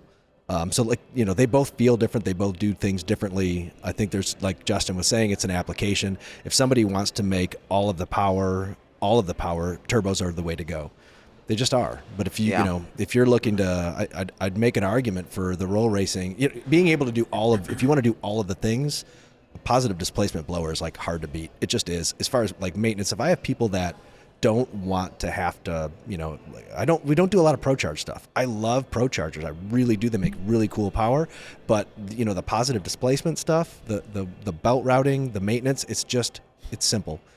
The packaging. What are your thoughts on like the ESS stuff coming? That's coming up a lot more. The only ESS stuff I've ever played with was an M3 years ago. That's kind of where it came from, right? Right. Like the Euro market. Correct, and they really work. But I've seen some videos of some S550 Mustangs. The orange one, Man, our buddy Mike. alive. I mean, you can't argue with that fact. No. It works. I like the positive displacement stuff on the Coyote motors just because they lack torque, in the middle, and the positive displacement stuff makes torque. So I think I like that from a kind of a driver, street car, fun car aspect. But at the same time, look at how well they do what those cars do with turbos, and so Yeah. therefore a centrifugal is going to kind of be a little bit of a no-brainer. Well, when you road course a car, Right. it's nice to have that punch out of the turn, Correct. right? And Yep. that's what I mostly use the car for. So that's that instant muscle right out on the gate as soon as you mash that pedal. And turbos in a centrifugal would not do that. Yeah. So application. Back to the statement. What I like about turbos is, so I do a lot of road rally stuff, right? So sometimes I'm getting questionable gas. Yep. With a turbo or turbos, you can basically dial a boost, right? So if I need it all the way down to 3-4 PSI, is that... Which also brings in the habit of people don't ever want to stop hitting that up button. Yeah. So self-control is a big thing. That's the problem with my turbo car. My G8 is down often because I just lost this one, but we're going to line it up again and I can, turn it on. I won't have that problem. Anybody who's had to rebuild a motor you go ahead and tell me where to stop on that. You tell me as my tuner, I will fucking stop there because it hurts when you blow something up. But then It hurts your wallet. Then you're in the middle of it, and I like to actually. I talk to my customers about that, and I liken it to an experience potentially with an attractive person of the opposite, sex, and it's like before the whole thing, your mind works perfectly, and you're like, I'll never do that, but then you're like there, and you're like, just the tip. I'm sorry. The other brain takes over. And then, Right, 100%. The caveman. I can't be responsible for what he does at all. Yes. No. It's the brain. Well, it's the brain stem in that Yeah, regard. okay. But same thing. Yeah, Same they're thing. connected. That's where you start measuring. Yes. Yes. Yeah. it's trying to figure out and trying to trust somebody to figure that out, right? So my wife's car, she's got a CTSV, and it makes 1,400 wheel, and it's a stock LSA block with rods and pistons, stock heads with head studs. And, people are like, oh, 4 bolts per cylinder won't hold. That thing's got 36,000 miles on it. Wow. Holy shit. Yeah, I know. And that motor was never supposed to make it but through 2K, and then we were going to take it out. And, but it's combination. I did a lot of research putting that together. Who's your tuner on that? Oh, I'm not disclosing that. So, okay, explain why that's lived as long as it has. Because I don't put the power where it doesn't need to be. Peak torque. All the power's up top. Stay away from peak torque. Like we don't really start making big power with that car till about 5,500 RPM. But I mean, this is 1,400 wheel and a 4,600 pound car. That's full weight, everything. Car's been 351, 60 to 130. Like it works, but it's because I've blown enough of my own stuff up to know that you need to start the party here. And a lot of people, it's hard to get that. But the other issue is turbos. I've made the mistake of oversizing the turbos, which worked in my favor, because had I had 62s on it, I would have probably tried to push the power earlier because it's a heavy car, and it wouldn't have lived. But a lot of people don't realize that. And I actually learned that from the Coyote guys. I'm watching Coyotes go, 7s on some 64s. And I hit up a buddy, Aldo Welds, and I'm like, dude, what is up with these turbos? He's like, well, if you actually, use them efficiently. So when I efficiently sized up what I needed for her motor to make 1,400, because it's just a good number for her car. It works. Yeah. It was only like a 62 or 64 millimeter turbo. That's all we needed. And we had 68 or 69s on it.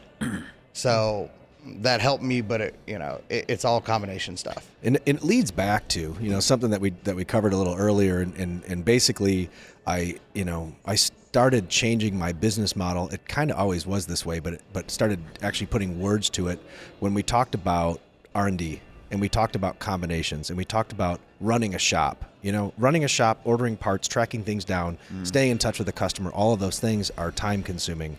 And that's why, I've gotten some complaints or even probably lost customers because of the fact that we don't have in-house tuning. Could I tune a car? I've done it. Yeah. Does it take me 2 months? And then, my own stuff, of course, never a customer car ever, because I'm not a tuner. But this guy lives, breathes, has, seen issues, talks to people. I don't have time for all that stuff, right? I'm ordering parts and tracking things down and dealing with employees and all those things. And on top of that, even on the other platforms, the reason we were able to get into the GT500 things, the twin turbo Coyote things, the Hellcat world, was because there are resources out there, and these guys are like on it. Yeah. And back to the tuning philosophies, I know that there are a few Ford platform tuners that I would deal with. We talked a little bit about it previously.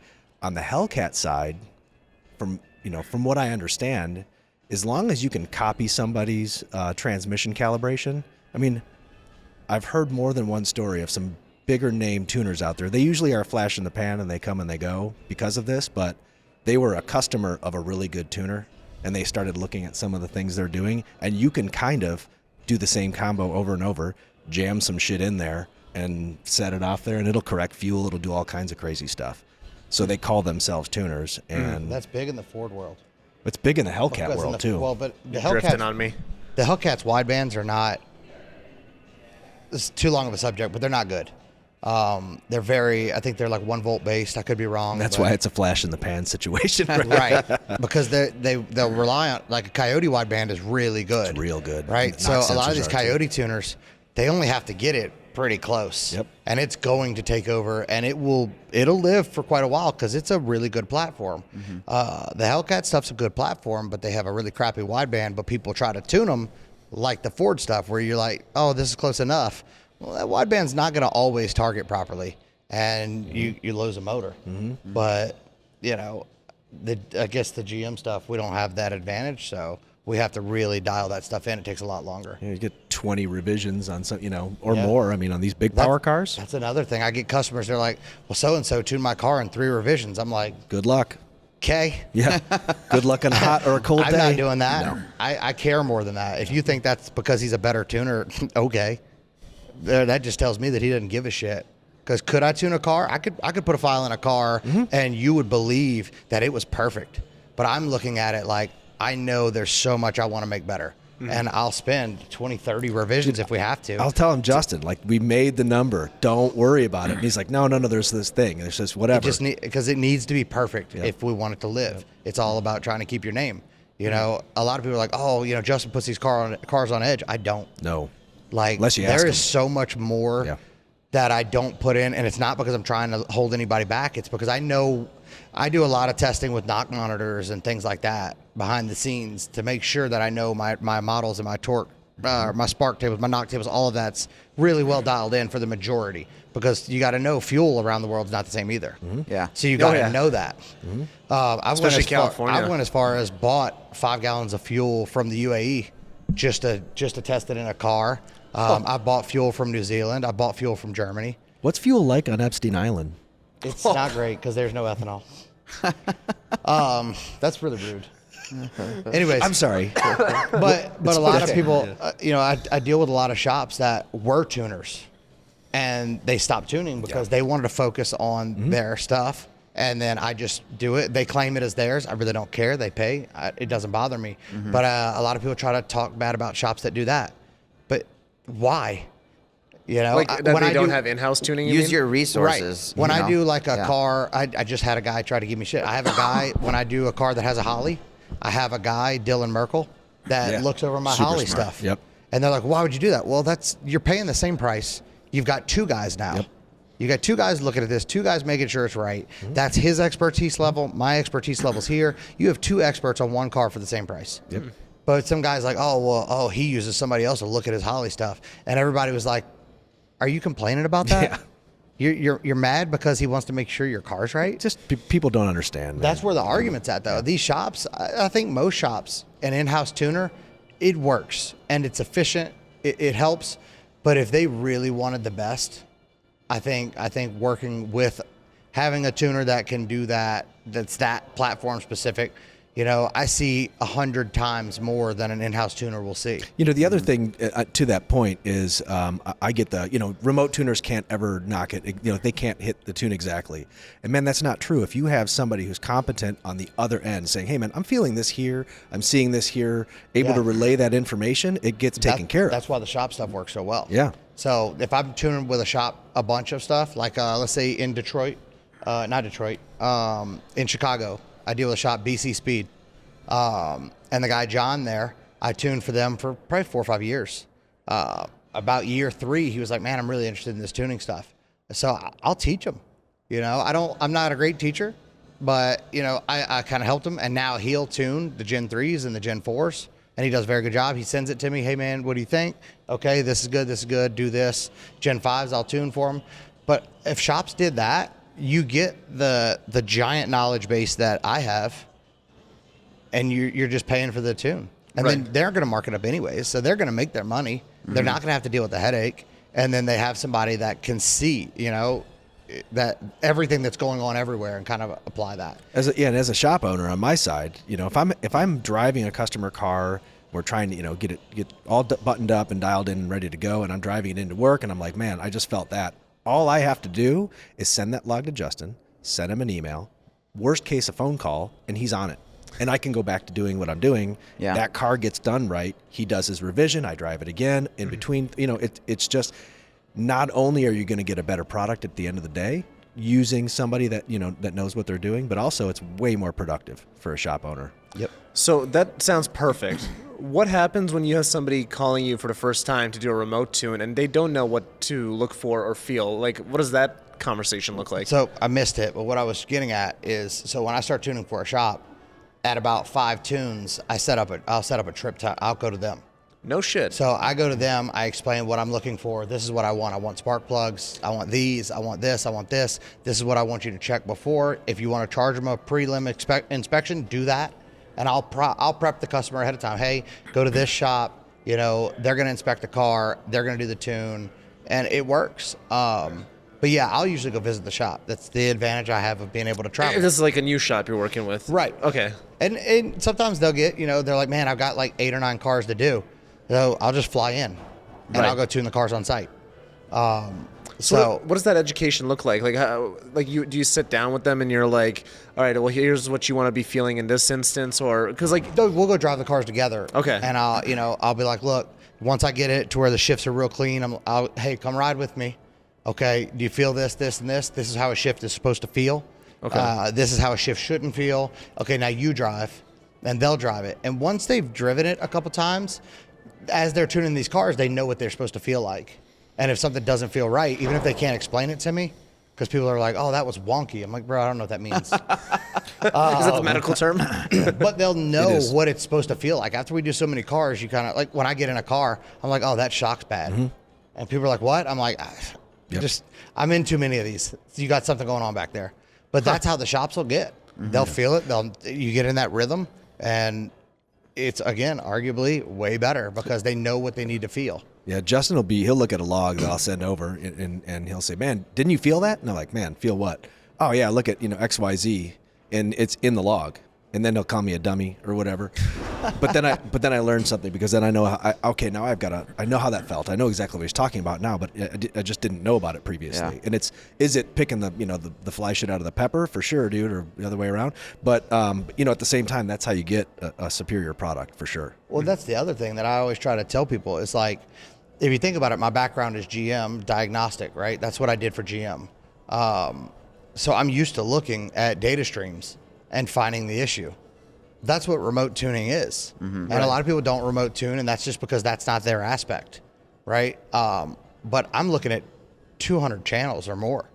So yeah, your local guy might have his 40 PIDs pulled up and he gets close, but I'm looking at everything. I've got tire pressures. I've got your GPS location. I've got everything, because if I'm like, man, this is kind of weird, I'm seeing knock, I'll go to that GPS location, check the DA, and be like, oh, that's why I need to adjust the timing for that.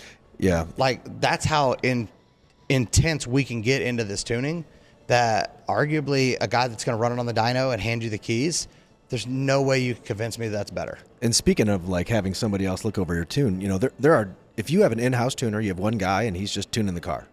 If I'm using Justin, I'm in the car and he's tuning the car. Now we have 2 people on 2 different aspects of the thing. There's been not many times, but there's been at least one time that I can remember. I'm like, dude, what is that? And his response is, oh yeah, shit, hang on. Sends over a revision, and whatever it was is better. More often than not, it's the other way around. But like, I will say that there is a shop in particular recently that for some reason people in Detroit like to try to pit shops against each other.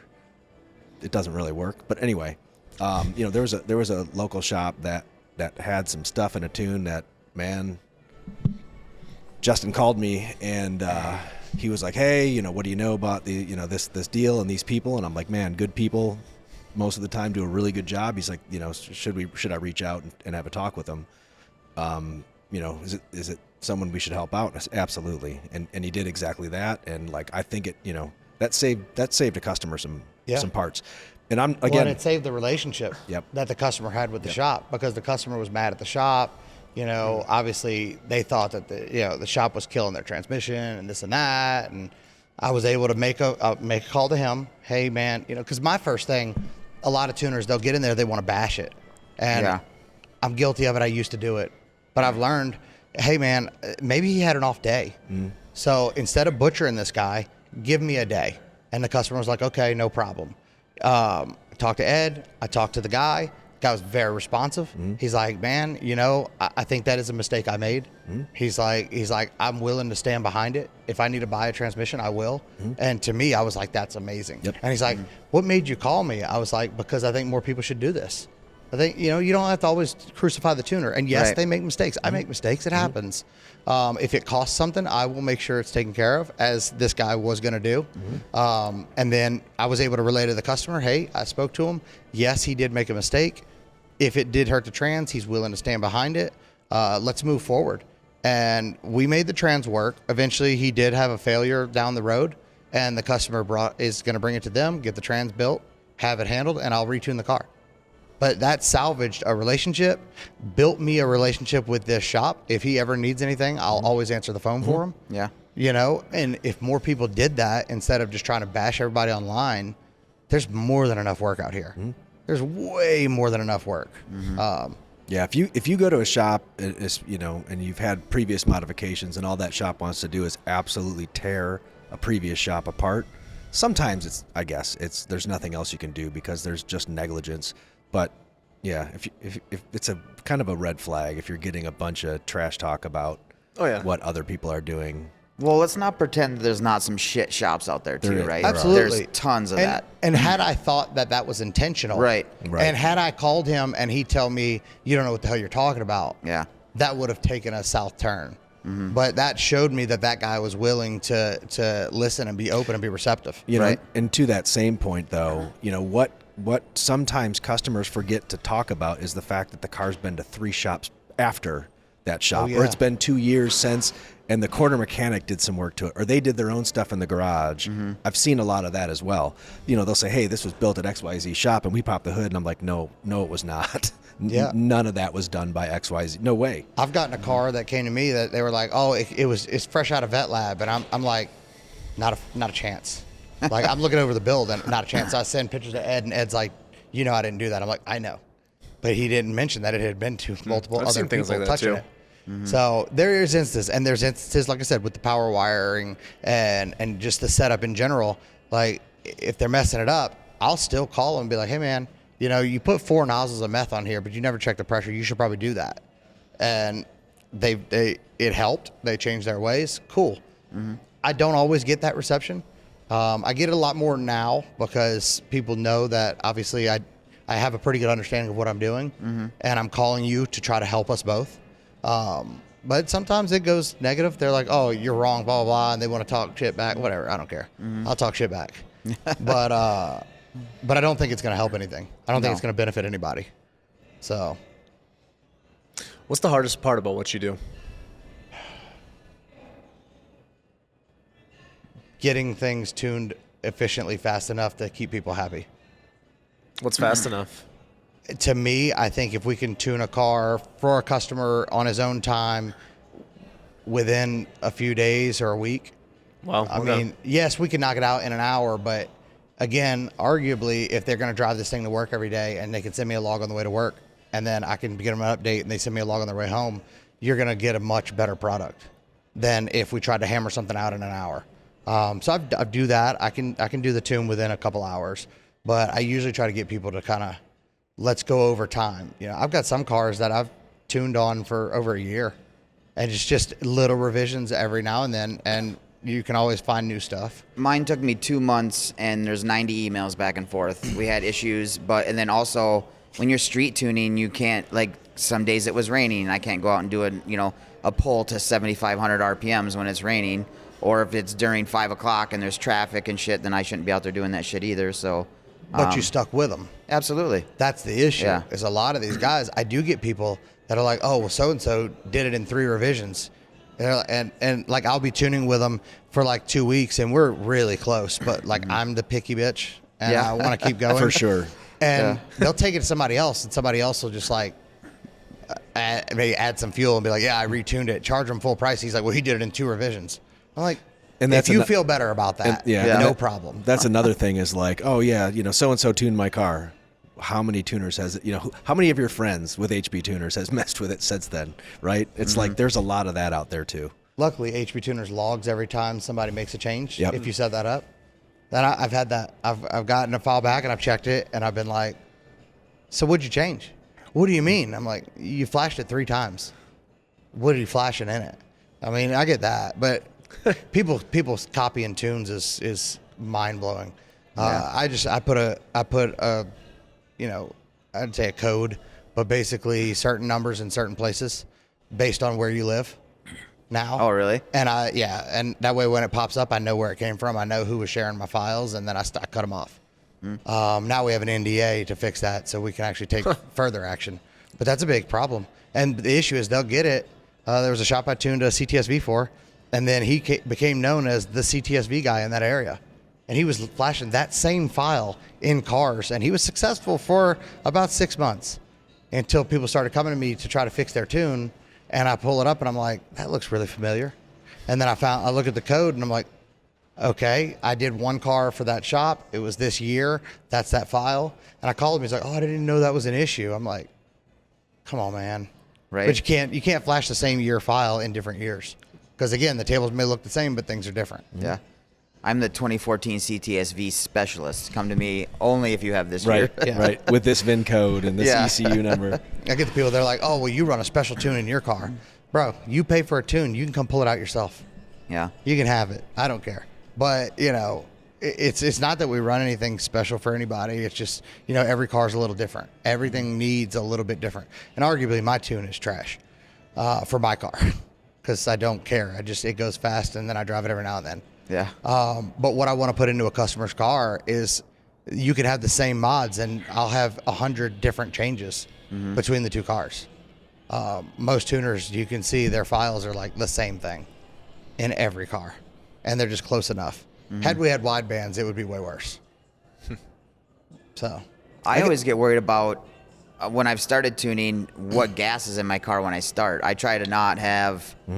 So on my 1 car, I have a 91 tune because I needed it for road rallies, and I blower car, so I pulley up for E80 or pulley down for E85, and I pulley back up for the 91 tune. But I was like, I want to find the shittiest gas that I may ever come across when I start the tuning process, so that we're not like, oh, he tuned it on 93, everything looks great, then I go dump 91 in it, and it's not the same thing. You have wide bands, but had you actually got a proper ethanol flex sensor set up, you wouldn't have to worry about that. We do have that. Yeah, we If you buy don't a have Corvette, that yet. you can have that. Yeah. Do we have that now? I don't think we do. No, you guys don't. No. You have flex fuel, but it's inferred flex fuel. Hemis So it's do. based off of fuel trim error. So it's like, oh, well, I'm 30% off on fuel. I must have this much ethanol in.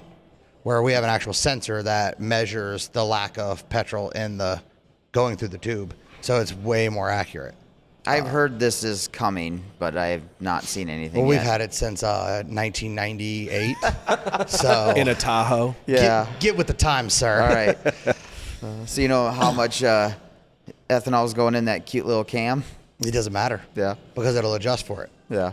Pump gas to E100 doesn't matter. It just goes to show that there are benefits and drawbacks to every platform, every I know, major I know. platform. But when I see guys with Corvettes out there like measuring the ethanol in the gas pump and all, and I'm like, well, you're way overthinking this. If your tune was right, you wouldn't have to worry about that. We'll kind of dive a little bit more into that. What? Why? Because They're trying to get the most ethanol possible, right? Right. And they think that their tune's going to change or something like that. But like, if you tune it properly, you can put 87 in there, and the knock table will take over and will adjust the tune if you tune it properly.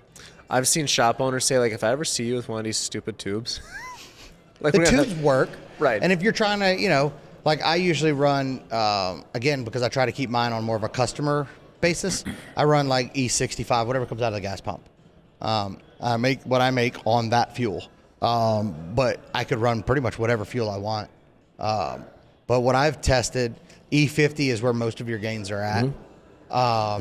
65 to 70, I think, is about peak. And anything over that, and this is all my opinion, anything past that, you're not really going to gain so much power, but you're going to gain cooling and resistance to detonation, basically. A little safer.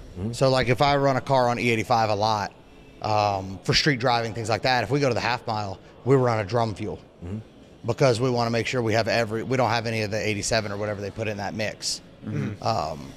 But people kind of overthink it, I think. Do you have a favorite, like whether it's 1-ethanol or I'm blanking on the other name right now? Ignite Red? Yeah. That's what I like. Ignite Red or 1. Okay. I don't run it in my car because it's too expensive. And there's advantages of it because, you know, the extra fuel is not 87 octane. The extra fuel is another race gas. Right. So like on a race event, I would run it if I wanted to splurge out or something, but I try to keep everything to where it'll run on just regular pumpy. Okay. But yeah, when I did the half mile with that car, because it was a stock motor and everything, and I knew we were going to push it, we ran 1-ethanol supplied by, what's his name? The Nth Moto? Nth Moto, yeah. Yeah. That guy was so nice. You know, that's another thing that I'm glad you brought up on some of these, you know, cars, these builds with people that are new into the car scene, or people have been in the car scene a long time and they don't understand the difference in fuel, right? Like you were saying on Pump E85, I talk to my customers about making sure that you go to the same spot every time. But if you want that car on kill, if you're going to do, I don't do any half mile stuff, but that is where you're going to absolutely find the end of everything, right? I mean, that's where everything has to be perfect. It is a cheap investment to save a motor, to run good barrel fuel. Yeah, because the 1/8 mile is one thing, quarter mile is one thing, but then you got 2 quarter miles. Man. And typically where I do them mostly is in Puerto Rico, where it's 3,000 DA, 90 degrees outside, with a headwind. Yeah, it's the worst. So like, if your tune-up's wrong, you're going back on a trailer. When I go to the Texas mile, I'm terrified of the Texas mile still, because most of the cars that drive in there leave on trailers. Really? It's just hard on 4 stuff. quarter miles, Yeah. it's insane. God. So that's where I would definitely suggest people run that kind of fuel. So you would say that that's even harder on a car than a quarter mile then? Significantly. Okay. Yes. Significantly. Maybe not on a suspension component. No. But just think of what that engine's going through in overdrive. I guess it is twice as long. Well, you're It's wide heat open throttle. in an for- overdrive gear Yeah. back into that peak torque area. Yep. That's where it gets dangerous. Everything gets hot. Everything gets hot if it's not properly cooled. But even stuff, there's some things that you just can't do anything I'd about. say arguably that's why the Fords can't keep up with us at the half mile. Isn't Clinton Davis setting some pretty cool records? Listen, I'm talking He has about an where LS we're swap, at. doesn't he? No, I don't think so. He hasn't popped the hood. That's all I'm going to say. Yeah. I did watch a CTSV with like a 5-foot wing on it go 220. Yeah. That was wicked. 222 or something like that. 220, yeah. Wow. Yeah, I was telling Dan about this. I'm like, dude, like we saw a V with a wing yesterday, and he's like, oh, that's a cute wing. I'm like, dude, you should have seen the one at that event because that thing was nuts. They even welded little supports into the back of the car, so when they shut the trunk, it had something to push against. Yeah, you kind of need that at certain That levels for wing's some big. cars. Dude, Yeah. there's- I don't think I can explain how big. You ever watch Cars? Like the cartoon with the cars that go around? The One four, of those. The 4-stacker. Dude, there's an F-150 guy that has the Obviously wing. it works. He has the wing uprights welded to the rear axle. So the wing is on the rear axle. Well, that was something Calvo was talking about, was that, if you run that ACR wing, if you don't run it, the car is rough. Yeah. Because the suspension is set up for that wing. Yep. Well, people. that would be great though if it went right to the axle, right? Because Right, then your on the tire. suspension is. Out of the picture. Yeah. It's on the tire. It's pretty cool. Does it That work? wouldn't be hard to do either. Yeah. Right through the bed, couple slots. Well, I don't know if we were talking a little bit about Alex Chudd with the work truck. He's like a crazy mad scientist guy, and he saw somebody that had done that, and I'm pretty sure you're going to probably see him do that, at least to try it. That's a cool concept. It's super cool. Yeah. This question's kind of been lingering for a while, and then we'll probably wrap up here in a little bit. But what's it called? When do you fire a customer? Have you? Typically, immediately. as fast as I can. But what causes that? Like, what's something that's like, yep, this guy's a bad fit, disappear? So typically somebody will contact me for a tune or something. They'll book it, or and they'll shoot me a message and be like, hey man, recently I had, and a guy's like, hey, let's get this going, blah blah blah. All right, no problem. Your appointment's here. I get it ahead of time, and then basically I have in my email link, there is bold, italic, underlined in 3 different colors. This big. It says, you must read this link, click here, blah, blah, and it's terms and conditions of what I expect of you, what you expect of me, how to do this. First line is no wide open throttle until I tell you so. The guy, I'll send the thing out there. I have channels layouts. There's even a video that's an hour long in there if you want to watch the whole thing that literally tells you how to set up your channels, how to set up this, all within the first 5 minutes, and then what you're looking for in the log and how to decipher the log if you want to do that. All of that aside, I'll get a log back and the guy will have no channels, so I can't see anything. And I'm like, hey man, you didn't load the channels. This is how you do that, blah, blah, blah. And then they won't do it again. And then they'll just, basically they're just resistant to actually listening. Yeah. And then I'll just be like, hey, this is not going to work. Go somewhere else. Just because if you don't care, how do I care? Right. I want to care about your car. I want to know that we did this together. Be it as it may, that's just how I am. If I feel like you aren't going to do what you're supposed to do, then how can I do what I'm supposed to do? And I don't want, I get these guys that are like, oh, I don't care if it blows. Well, I care. First off, it's dangerous. You could die. Second off, it doesn't look very good. Right. So you gotta really know the customer. That was something that took me a long time to kind of figure out. I don't really have it that often. I did have a guy go down the Autobahn on a base file. Oh. For 18 minutes. Oh my God. Luckily, it lived, and it was almost dead on with the first file. Wow. It was a CTS V2, and I've done so many that. But boy, watching that log and just watching it 180 something miles an hour, I was like, this is wild. I have that log saved somewhere because it blows my mind. 18 minutes of wide open on a PD car. I didn't fire him. He was super great guy. I always try and figure, I want my tuner to have, I'm going to give you more information than you want. And I have a lot of people like that. I have like a sheet of like flow stuff for my injectors. I copy paste all that shit. I fucking send them my whole build. I get everything. I'll give them way more fucking information than they need. He's got a green belt. Yeah. Make sure you say that. I do pictures of I measure for E85 because I have to do that because I drive a Ford, and I'd send pictures of that in every time I do a log. I was like, this is what I had in the car at the time.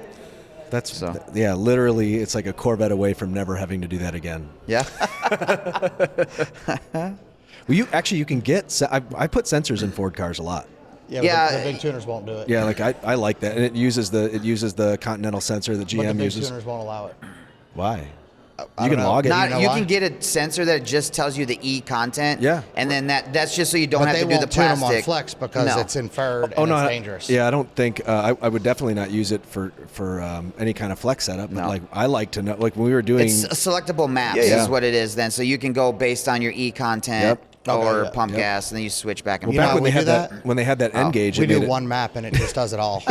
Well, they had the N gauge before they got rid of it, and that was like super. It was super cool. Which I don't know why. That thing was awesome. Super well. It was a. I'm not there's going a to lot talk to about that, it. yeah. But anyway, it's one of those things where I have a car that's still out there today, and there are 3 different calibrations, 3 different tunes, and I told him that I really want to make sure that before you switch tunes, you're in this window of E-content. And again, don't beat on it until it's here. And that way you can see it. It's on his dashboard. It's in the, they make those little vent gauges, and I think that's the only way to fly. Yeah. My GM customers, I like them to have HB tuners. I like them to be able to take a log so they can actually see the E-content.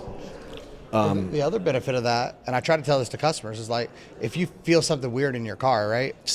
Well, if you feel something weird in your car, what do? You've got to take that car, take it to the shop, have somebody figure it out. Well, when you're a remote tune customer, you can send me a log, and almost 10 out of 10, I can tell you, this is what's wrong, check this, go here, and they at least know, okay, I can do this. The benefits of remote tuning nowadays is insane. It's huge. Because we can see all this. I can tell you what's going on. You never even had to go to the shop. Or I'm big on the networking thing. I can usually tell you a shop to go to that I know, that I've dealt with, that I trust, that's going to do good. So you touched a little bit on earlier, a shop that you'll work with. What about an individual? Let's say I wanted you to tune for me. How do you know that I'm feeling the right things when you're remote tuning for me? Typically, if I tune cars through somebody, it's because I tuned a car with that person for a while. I have a really good friend, Taylor Hoyt. He's in Atlanta. Really, really good dude. I tuned his car for a year or two. We become really good friends. And then, I'd go hang out and we'd tune a car together. So now he knows what we're looking for, and then he can do just what the shops could do. But then he has a little more time to do it. I have a lot of individual people that I do that with as well. Okay. And it's just because they kind of know what I'm looking for. They know the do's and don'ts. They can produce it a lot more effectively. Well, sweet. As we start wrapping up here, was there anything that you kind of wanted to touch on? I know actually, you know what, let's talk about the podcast thing. We talked a little bit about that beforehand, that you are thinking about doing some stuff, both of you together potentially. Do you want to touch on that real quick? Yeah. Well, after last night, you kind of convinced me. I'm good at that. And I appreciate it. That was something, again, that I was really excited about. I've talked to a lot of people about podcast stuff. I've helped with Go Hard, and I'll continue in the future to help him on episodes because he was nice enough to let me be a part of that. But while doing that, I really enjoy this. I really like networking. I like trying to bring people together. So we're going to start the, Tuned In podcast, Tuned In with JWT. And again, I'd like to do it with other podcasters. I'd like to do it with people in the automotive industry, people in other industries, pretty much just let people have a word. And then be able to have this conversation. And then Ed is going to help me out. He has 5 O'Clock Garage podcast that he's going to be doing now. Have you started that yet or no? So it's not published anywhere. We've been working on. Everybody's really busy right now. Is the downside. We just filmed some things out west with. I don't think I'm supposed to say with who, but yeah. we just got a lot of big projects going on right now. Okay. But the podcast thing we started probably 6 or 8 months ago. Okay. We have an entire media partner that does some really nice stuff, and it's a guy that I'm hooking Justin up with as well. So 5 O'Clock Garage podcast itself isn't. We have a few episodes for kind of things that we can.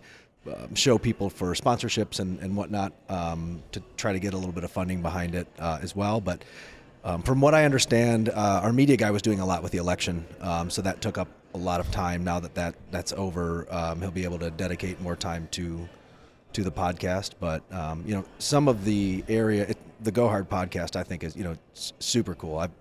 I don't think I've ever listened to a 3.5 hour podcast before, but the one with Doug Otto on there and Justin was so informative, man. I mean, couple of guys that are top in the performance area for sure.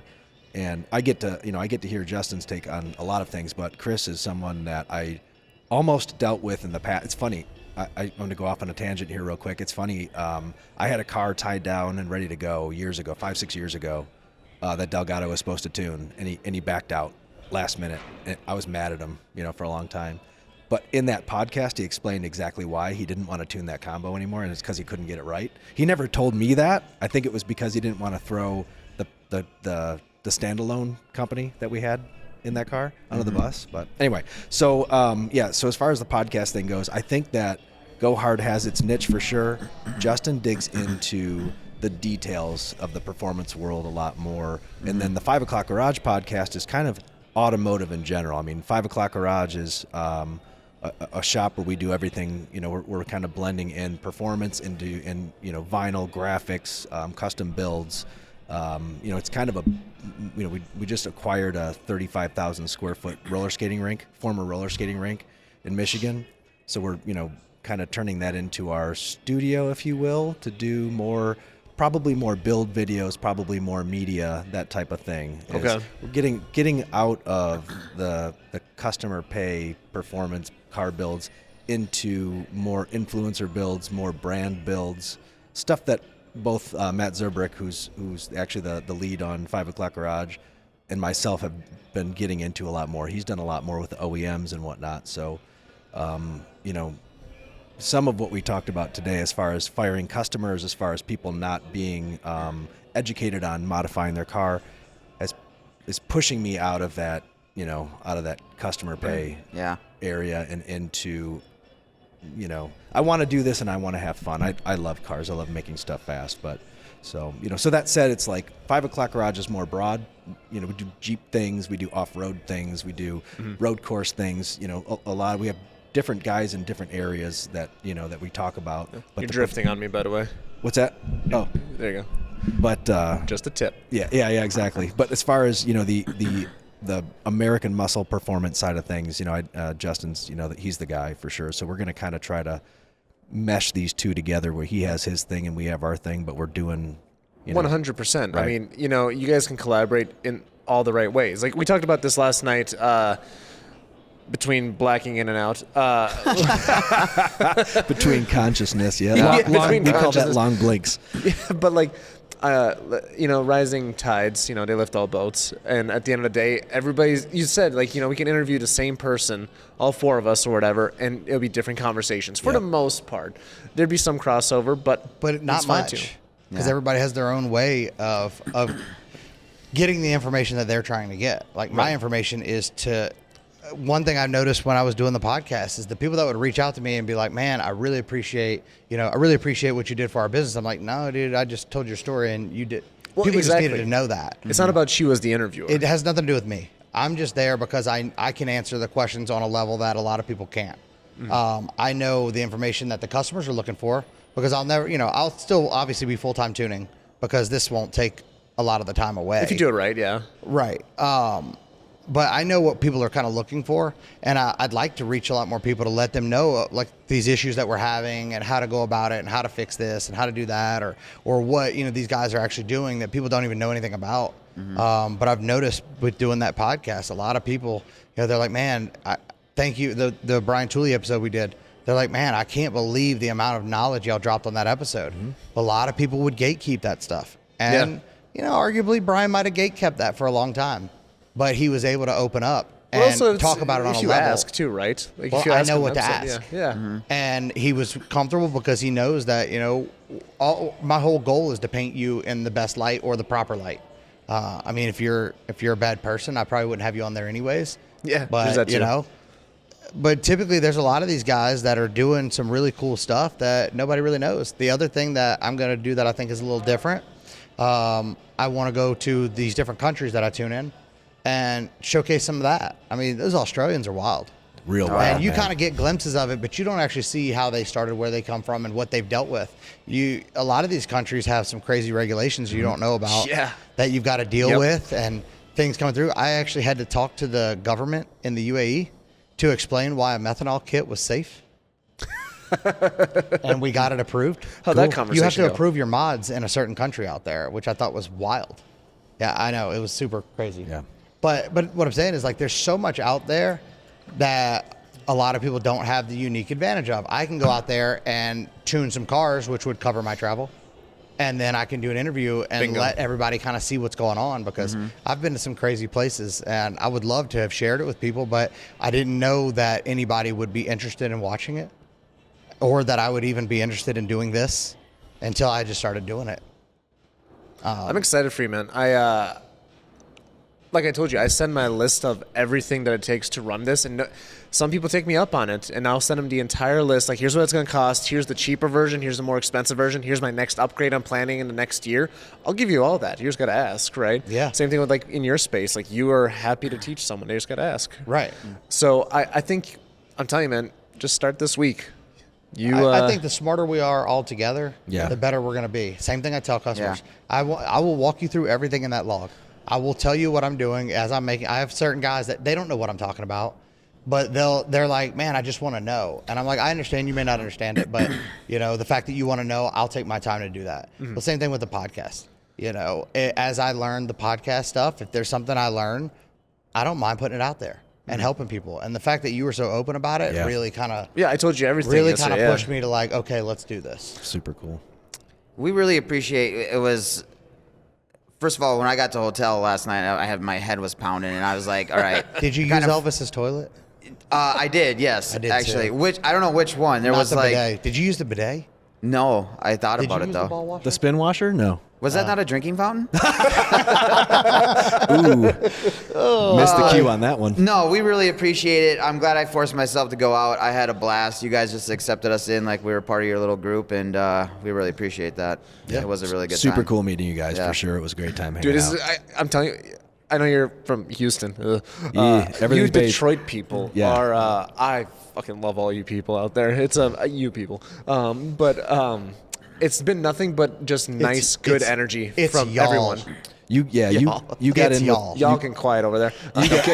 you got in with the right group for sure. Like I've yet to meet someone from Detroit that hasn't been just warm, hospitable, and awesome. I think Matt and I we're you getting haven't been an to apartment Detroit. together. Yeah, for you should. sure. Yeah. Yeah, you should. Just make sure it has 2 bedrooms. Yeah. The Cher and the Queen, we've done that before. Not a good idea, man. They also all like to sleep in the same bed. Yeah. Yeah. It's a Detroit thing. We share. Yeah. It's a Detroit thing. No, I was having a struggle to figure out which car to bring out for Dream Cruise, so I think I'm going to bring my big gooseneck. I'm going to bring a couple cars, and he said I could park at your guys' Oh, spot. And, absolutely. Yeah, we have a huge lot. You can park the rig out there. We have an indoor, full huge place that you can park, and you can bring 100 cars. Sweet. And park them all in there for sure. Well, on that note, Dan, do you want to pop the usual 3? Yeah, absolutely. So at the end of every episode, we like to ask our guests to pick 3 cars. Sorry, again, 2. I would tell 2:30 last night. It was a little rough for everybody's me. tired. I'm 42 years Yeah. old. That's not cool anymore. Anyway, I need you guys to pick 3 cars. I can't wait to cut that, by the way. You should pick 3 car. I need a track car, a daily driver, and a show car. You have an unlimited budget. You can swap whatever you want, build whatever you want. What are you Let's gonna go pick? first. I mean, that one's pretty simple for Yeah. me. Yeah. All right, let's go. Yeah. Track car would be an R8 because they Okay. work and excel in every platform. Gen 1, 2? 2 for sure. V10 for sure. That'd be my track car because I like them. By track, you mean quarter Whatever. mile track? Pick a track. All right, go ahead. Whatever you Well, want. it'll do both. Go ahead. What was it? Show car? Show car and a daily. Koenigsegg for sure. Yeah. Which for Koenigsegg? sure. I'm still partial to the Agera. I like the Agera. I mean, a Jesko would be really cool, but the Agera, it's got everything Koenigsegg to it. And daily, a Plaid. I knew that was It's the coming. ultimate daily. Yeah. Like S? If I didn't have so many kids, the X because of You the know how kids. that happens, right? I fuck a lot. I know. I was gonna say, like, I know it's the Houston Public School thing I was again. I out can of my explain league it. when I found her. Yeah. I had to Yeah, put a no, baby. you were. You gotta Yeah. lock it down You were. right I know. away. Yeah. I did. We Yeah. we Yep. went to Europe 2 weeks after getting together, and implanted it right there in the Isle of Good Capri. Lord, that's so We're done. romantic. Look, when you know you're back implanted- out of your league, you got to lock that down. Implanted it. and that's the best thing I ever did because she is. You should write made me everything that we are now. You should write romance novels. Turbo Wen's super cool. I like Turbo Wen. But that'd be my 3. What's your 3? And Vastly. if you say G8, I'm getting up out of here. No, vastly different.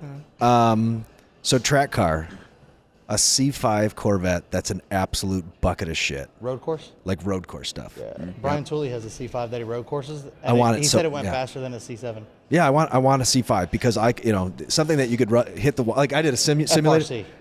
Yeah. Well, ideally that'd be better. But like I was doing a racing simulator yesterday, and I hit like the wall 100 times. So like that's why. But I used to be like the guy that really liked the clean, polished cars and all of that. And my current C6 is a little rough around the edges, and I love it, man. So I don't want a car on a track that I have to worry about scratching up or hurting or whatever. Yep. So that's that. Show car. I want to customize a first gen Saab 900 turbo so bad I can't even stand it. Like on bags, the biggest wheel that'll fit in it. I can't even tell you how bad I want to do that. I know someone's going to see this and steal my idea. God damn it! But it's such a good looking car. So that was and then daily a Turbo S, current model year Turbo S. In the winter Blizz X, but it's such a reliable car. Like They're a Taycan turbo? No, Porsche Turbo S. Like a Taycan? What? Taycan? No, 911. They have a Turbo S, Taycan. Well, whatever. Anyway, I like where your head's at. yeah. I think that's I the tuned deal. him out. Yeah. Yeah. He's a GM guy. You got to watch out for those guys. Well, perfect then. On that note, where can people find you? We'll start with you. Instagram, YouTube, Justin White tuned on pretty much everything. And the podcast will be tuned in with JWT. I guess dropping next week. We'll see. Yeah, we'll see what happens. But Instagram is @VetLab.